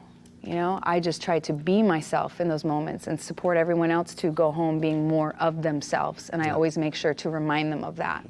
I want people, when they're in that space with me, to feel more like themselves, to feel more connected to their own voice, to their own truth, their own purpose, and I make sure to weave that message into my music so that people go home feeling better and want to move in those moments, even if there's studying going on, because I do the same thing when I go see jazz. That's what happens. I used to not like jazz because I was like, it's too complicated. I don't understand it. And now I listen to it and I'm like, wow, I really get it now. Like, it's really fucking difficult. And I have a lot of respect for it and for jazz musicians, except those who play at Kamala Harris fundraiser. All right, thank you. Shots fired. Hold on, literally, officer down. Come on, y'all thought. Wait, y'all. Somebody said they thought that when I would run for office, I would mellow out. Child, please. So 5-minute lightning round, because you guys have actually already responded to a bunch of the things that were in the chat about sharing a piece of ourselves in our art, what that means, how expression is freeing but also not easy. You guys have talked about like the freedom but also the pain. I'm gonna just reframe the question that Tariq asked, and I think we met yesterday, or maybe not. Sorry. Yeah, we're not going to have time for them. That's not impossible. So we're under 5 minutes, and Claudia de la Cruz is in the Zoom waiting room for our next session. Unfortunately, the YouTube questions are going to have to wait for people to answer them online. So we're going to do a lightning round. I'm going to put your guys' questions together about how we, as artists, create a kind of protective space for pro-Palestinian voice as part of how we reassert our fundamental humanity. That by restoring humanity to others, we humanize ourselves. So that's the first piece. So recenter Palestine one last time. I'm sorry, but I think Tars was saying, how can you get other artists to say connecting with other artists. Exactly. Basically, how can we make other artists feel the responsibility. Yeah, and to speak up, exactly. Okay, right. So respond to any of those questions, and I'm gonna throw one last in, but you've got 1 minute or less, and I'm gonna be a real jerk about it. This last one that I want to make sure gets in from the chat. Research shows the facts do not actually persuade, change minds as effectively as emotion. What emotions do you rely on to most effectively send revolutionary messages through art? Wow, great question. Yeah, great question. So in any order, and I'm starting my timer, you got to choose your words surgically because you're going to have 60 seconds. I'll be quick. Go ahead.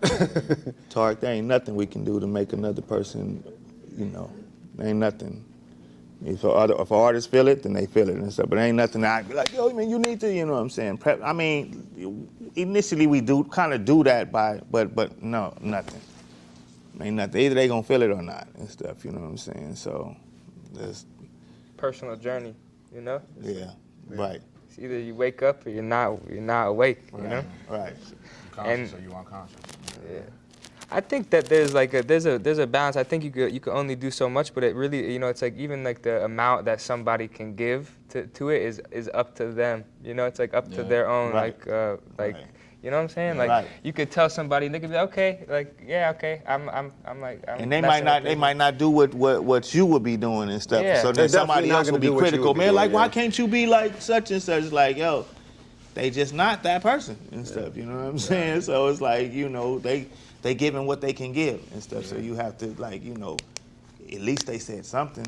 Yeah. And You know what I'm saying? Yeah, I also think about some people are scared to speak up too, Yeah. And because I have a boy who, he'll rap about conscious things, but when it comes down to, Palestine and speaking on certain issues, people just don't. People know there are a lot of Zionists in certain places in the industry that will likely let them in certain doors and get them certain opportunities, and they don't want to make Ruffle those no people feathers. angry or ruffle any feathers like that. So I think Or they not knowledgeable. I'm sorry. Or they just not knowledgeable of the issues that you are. Sometimes people are knowledgeable too, but they just don't. They're afraid. Yeah. Yeah, I and get sometimes the money, the prospective opportunity supersedes, the doing the work. Right. So to them, it's like, I can't use my platform for this because if I do, I'm not going to be able to get that brand deal. I'm not going to be able to get that sync license. I'm not going to be able to get that. You know what I mean? Right. So it's like a long game. I feel like it's like this whole thing. It's like you gotta just have all you could do is just stay 10 toes about what you feel and make small adjust. Like people will adjust over time if they see people continuing to just stay down. Right. What I'm saying? Stay consistent. It's like They be inspired. Them, they get inspired to do the same thing, and and at one point it's a waterfall. I mean. Yeah, it's a waterfall effect. Yeah. And sometimes it's your intentions and stuff, In Islam, God says, He don't judge you on your actions, He judges you on your intentions and stuff. So, and only God sees your heart. Nobody else can't see that. Nobody has the ability to be able to see what's in your heart and stuff. So, maybe they can have the intentions to want to do well and stuff. So, that's between them and their Lord and stuff, you know what I'm saying? Yeah. We have a responsibility to humanity and stuff, but I think that's subjective and stuff. Shylah, I'm gonna give you the last 1 minute. I move with faith in my purpose. I trust that this is where I'm meant to be in this moment, and this is where my voice is needed, and I will always follow that voice. So thank you for listening and responding. God bless.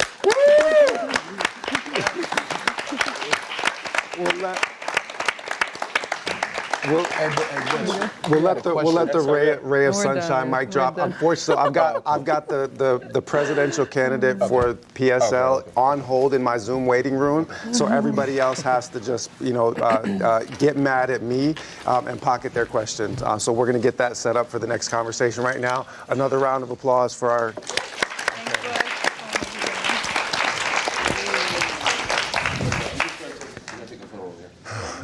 Or in the back, because I'm going to need this right now to get her on the Zoom.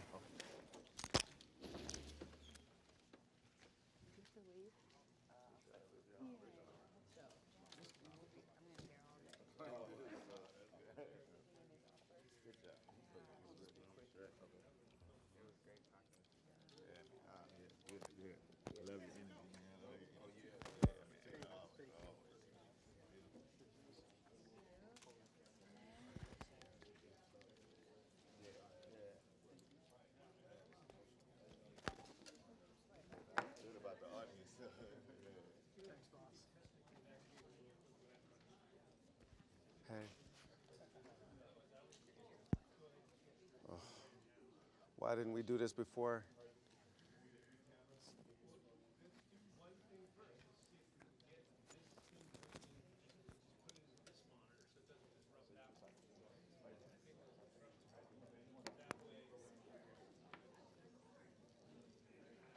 I'll still leave yours on. Okay, yeah. Yep.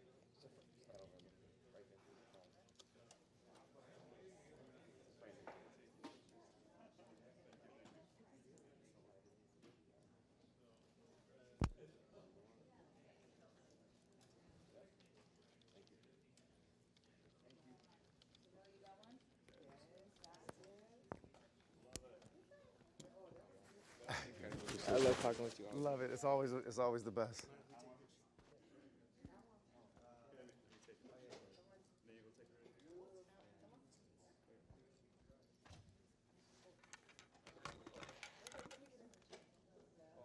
I'll get in there too.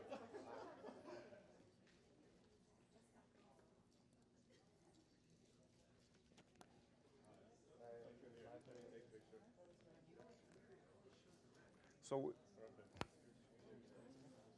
we don't have a camera yet, Tom.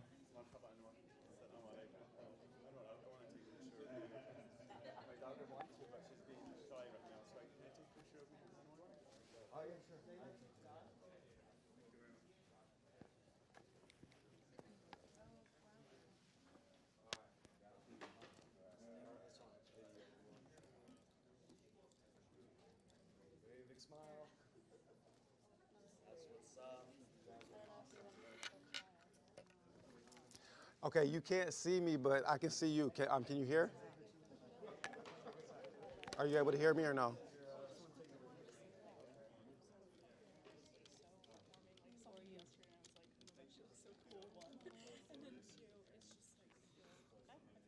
Yes, thank you.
Was so concise and powerful with respect to capitalism.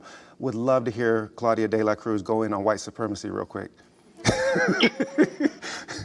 White supremacy is inherently part of the capitalist system. I mean, if we think about plantation politics, if we think about the ways in which capitalism advances and lives and thrives of the exploitation of Black and brown bodies is still a thing, Yep. right? When we think about capitalism as it has developed in this country, the down payment for the creation of the economic and political system in which we live today were genocide and slavery. And it continues to be the same. I mean, what else can we call a society that indebts, meaning that enslaves its people, Yep. the majority of its people, Yep. the majority Black and brown and poor, white working class people, to banks for the most basic necessary things, whether it is for you to actually access housing, whether it is for you to be able to access food. I mean, one of the biggest debts that people have are credit card debts and medical bills. Yep. And credit card debt to be able to pay for food, to be able to pay for transportation, right? While the United States of America, in its very white supremacist, and its very economic oppressive forms of existence, does an extermination campaign across the global South primarily on Black and brown bodies. Yep. we talk about Palestine, but we have to remember Congo. We have to remember Sudan. We have to remember Haiti. Haiti has been invaded and has been occupied by U.S. imperialism, right? I think it's important for us to bring to light also what Fred Hampton Sr. said. There will come a time when imperialists will be black. And that is true. The Obamas, the Kamalas, for Harris. And that is true for everyone that actually kisses the ring, having come out of black and brown communities and do not have the interest of black and brown people at heart. And so I think, the question of white supremacy is key, but it cannot be isolated from the question of class. At all. Because these people may have our skin color, but they're not our kin. Nope, they're not our people. Not. And so, I could go in on white supremacy. Patriarchy misogyny is also part of that. Without any question. So it's a divide and conquer. So I wanted to just affirm, and then also just looking at your time and wanting to prioritize your family over everything else. So even the risk of cutting you short. So apologies for that. You're good. In this very classroom, I reminded people in my pre-colonial Africa survey that the next time that there's a non-racial capitalism will be the first time it's a non-racial capitalism.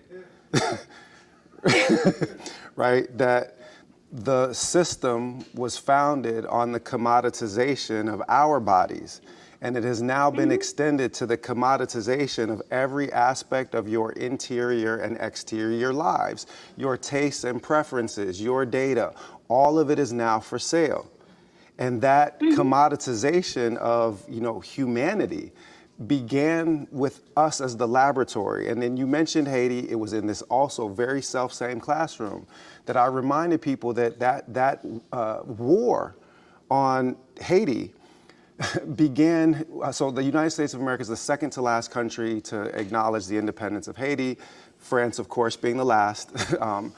And what a lot of people don't realize is that the Haitian Revolution was led predominantly by African-born enslaved people that spoke not two words of French, that had military experience from their African homelands and organized their regiments according to African logics, having nothing to do with European systems of anything. They built themselves into the most dangerous army on the face of the earth, and they defeated the most powerful empire on the face of the earth. They bankrupted Napoleon, and the bankrupting of Napoleon led to the greatest achievement of Thomas Jefferson's presidency. Extra credit for the class? The Louisiana Purchase. The Louisiana Purchase purchases manifest destiny for the United States of America, because you are not going to have a settler colony from sea to shining sea if you have the most powerful French post in the middle of that. So when I grew up on the south side of Minneapolis, the star, Lavish and Gabby can correct me, but on the state motto is still L'Étoile du Nord, the Star of the North, the North Star, because everything down the spine of the United States of America, from Minnesota to Mississippi, was all French territories, and those Congolese slaves took it. Because by bankrupting Napoleon, France sold what they owned off on pennies for the dollar. So I sit here in this classroom and say, you kids, when you are drinking in Isla Vista on the weekend, pour one out for them Congolese slaves. Because it ain't no California in your little settler colony if it was not for the struggles of these African peoples. Sorry, taking the attention off of the star of the show, and I'm begging your pardon. But yeah, I have to do the history thing. I literally taught it in this classroom. So we've talked about the past, both personally and kind of collectively, Cuban Revolution, experiences in Cuba and Africa. Talk about where we are now with these corporate thugs that claim to to govern in our name. I mean, I think it's not fragmented. It's a continuation. It's a continuation of a system and the ways in which it changes its methods, but in essence continues to be the same. Yep. And in so many ways, it's a continuation of resistance and struggle and movements that have been dismembered intentionally by that system. Mm-hmm. I think in so many ways it's important for us to kind of see the continuum of struggle and see where we are today. And that's why I appreciate this so much the question that you raised in terms of the present, because we have to go back into history. The Sankofa move is a real move. Yep. We need to look back to be able to move forward. Come on. We can't forget how in the 1980s, there was someone named Ronald Reagan. And how in this particular moment, we have a Harris that's looking to the Reagan administration to get her policies. Yep. Everything from her tax policies to her immigration policy. Like, we cannot be clear enough if we disassociate ourselves from that history.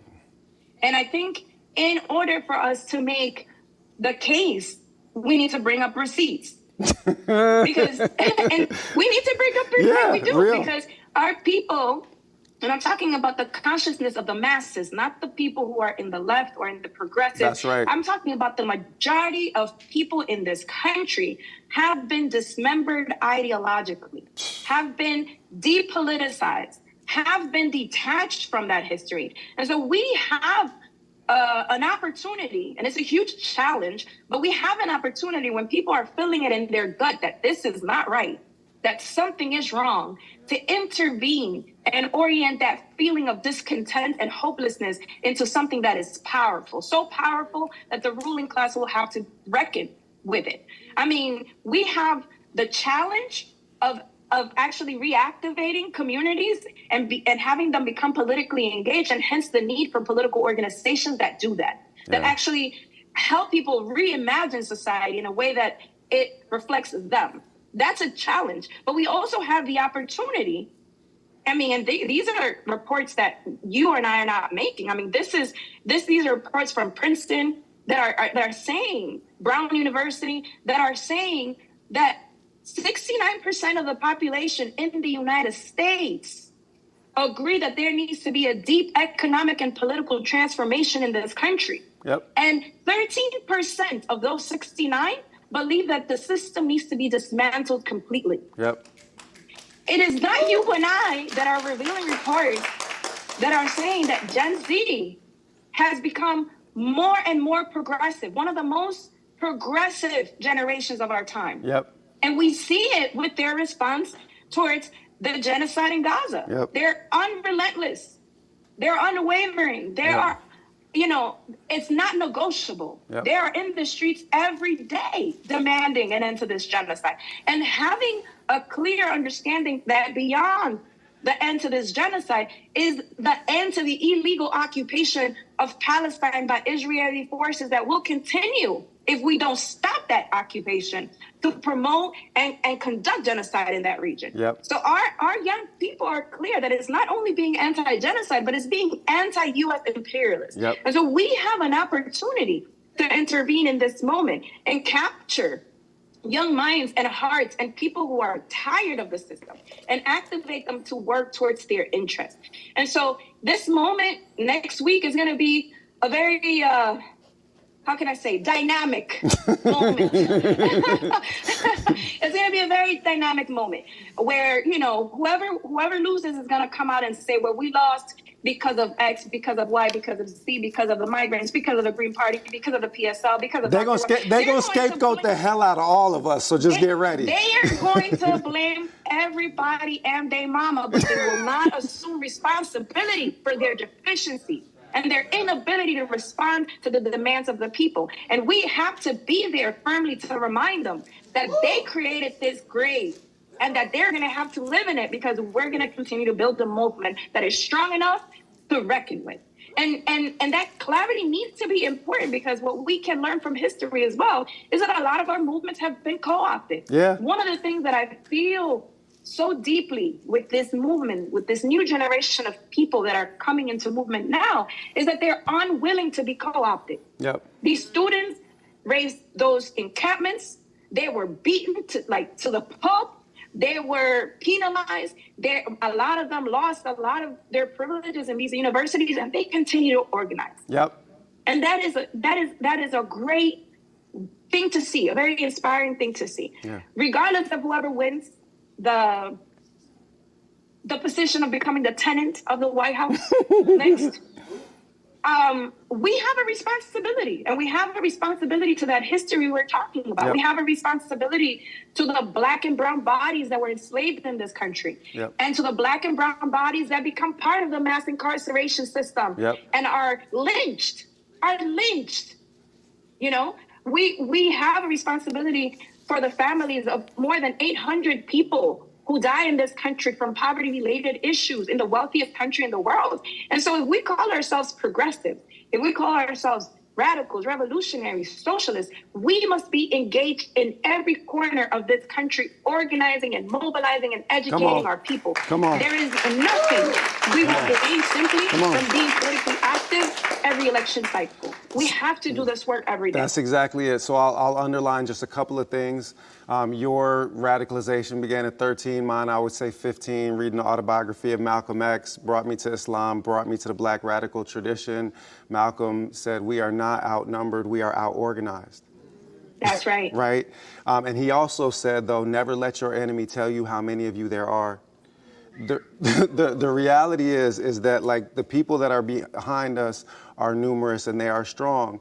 Kwame Ture, Stokely Carmichael, you know, who was a direct student of Malcolm, a lot of people, you know, don't realize that, would remind people that usually people are mobilizing around issues, but revolutionaries organize against systems. That's right. And that we need to be organizing against systems with multiple flourishing revolutionary parties that are capable of forming coalitions, that are capable of understanding that the movement is bigger than any party, that the organizing is the work of collective liberation. And that this is a fight that electoral politics is only a piece of it, right? The piece of it that matters the most is not giving up on any of the elements of the organizing work until we are all free. The last thing that I'll say before I walk through the door that you open, because you open this door to the future of radical politics by invoking the students. Right? And that's what they are so afraid of. That's why they send in pigs in riot gear right to this campus.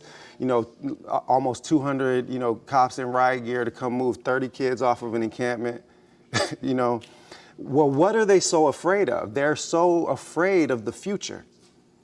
They're afraid that they have lost this narrative.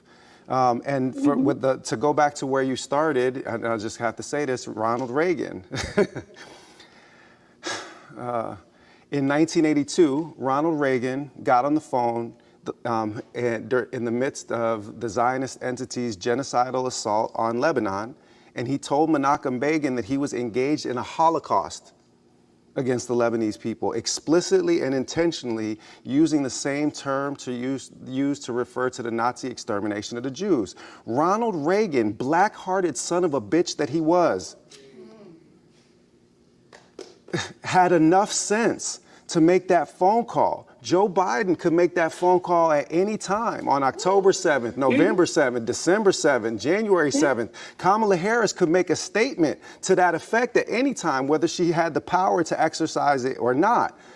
Ronald Reagan is caught on tape talking to Richard Nixon, saying that the African dignitaries and heads of state that were visiting the White House, he called them monkeys and said it was the first time they are wearing suits and shoes. That black-hearted devil knew to make that phone call. So what did Fred say about black imperialists? Kamala don't even have the sense. So this is somebody that her whole life has been to the right of Ronald Reagan. Her whole life she's been to the right of Ronald Reagan. And these kids, to bring it back to you now, they ain't taking it. This next generation ain't taking it. I'll attest to what you said. When I started teaching on university campuses, first as a teaching assistant, as a graduate student, that would have been University of Pennsylvania in 1997 in the fall. When I was talking about anti-capitalism, when I was talking about anti-Zionism, and when I was talking about, police brutality, these kids really didn't want anything to do with it. 5% of my students would have probably glossed themselves as anti-capitalists. That's easily 60% now. Easily, right? because the system has been stripped naked. They know that they have no stake in this. They know that they're just going to be exploited, never given a position to own a home, no ownership of anything. Go from the company store where you buy what you need to survive, to the company housing, to the company plant, until you die. Right? So they're checked out on capitalism. When I was talking about Palestinian liberation, because Kwame Ture told us to do that, because Malcolm told us to do that, because Thomas Sankara told us to do that, because Nelson Mandela told us to do that, 2% of the student population could hear it, and that 2% was Palestinian, right? They were the only people, essentially, that were hearing the message. Now that's 50%, 60%, 70%. And you can bear witness to this, you know, I would assume as well. When I was marching against police brutality, when they shot a kid on the south side of Minneapolis in his own backyard with a squirt gun, it was nothing but black folks in those marches. Now, white kids were outnumbering black folks 4-1. But because we did not organize against the system, we only mobilized around the issue. These blue devils have, you know, authorized all of these cop cities, all of these campus invasions with police. And police have killed more people in every single year since George Floyd was murdered. So, yeah, please do jump in. Stop me, because I realized it was getting dark fast. Yeah. Give us hope for the future. Is true. I think that is true, that there has been the lack of, like, a lot of mobilization, but we have to understand how movement works. There are ebbs and there's flows, and there is more easy access to movement when there's heightened mobilization. Yes. But when that stops, how do people continue to be organized? The capitalist understands political organization. Political organization, the FBI, the CIA, Congress, Senate, the Pentagon. Like, you go down that list, they have political organization, the media conglomerates. We have to understand political organization in that way and be as serious as they are in building our political organizations. And I think, you know, in many ways, we live in a society that is allergic to political organization. But everything and anything that we've actually gained has been through the organization of the masses. Yep. Whether it is civil rights, whether it is the rights to vote, whether it is to be the rights to abortion, labor movement, all of these things, all of this have been gained through political organization. What have capitalists done? What they've done is decapitate those political organizations. And so we have a historic responsibility of building organizations that are strong enough to withstand the attacks of these people. And we have to be really serious about this moment, because regardless of who wins, they're seeking to shift the governance of this country, to limit the democratic rights that we've gained, whichever of the two. One will be more radical and more vocal about it, and the other one will be less vocal about it, but will most definitely concede to the most conservative elements of the ruling class. And they're already talking about attacks on immigrant rights. They're already talking about the expansion of war to hit China and Russia. Like, we have to be really clear on at the moment that we're headed to and what we need to do to fight back. And if we don't have political organizations, if we don't have people that are organizing as workers and building unions, if we don't have students that are organizing, building clear political organizations in their colleges, if we don't have people organizing in communities, we are going to be cut. Like Dominicans and Caribbeans say, we're going to be caught with our pants down, and we don't want that. No, yeah. All I'll say, I'm going to let you, mic drop on this call to action for us, because I want to make sure that you can keep those sacred familial commitments. An honor to share virtual space with you again. It's been, one of it has been a kind of signal, point of light that I've been able to have, quite a few conversations with you now on this trail. Looking forward to fighting shoulder to shoulder with you in subsequent struggles. Can everybody that's gathered give a round of applause for Claudia de la Cruz? Thank you so much, my dear brother Oh, they can't hear you until they stop catcalling. Go ahead. I just want to say thank you. Thank you for inviting me to be in conversation with you. I definitely look forward to more conversations and building the alternative that the working class people need in this country. Obviously, much love to Dr. Jill Stein. Yeah. Much love to you. And to everyone that's in this space. We will continue to struggle together and we will be a force to be reckoned with. So thank you so much. I appreciate you. All right, appreciate you, Conrad. Love. All right. Bye. Yeah, peace.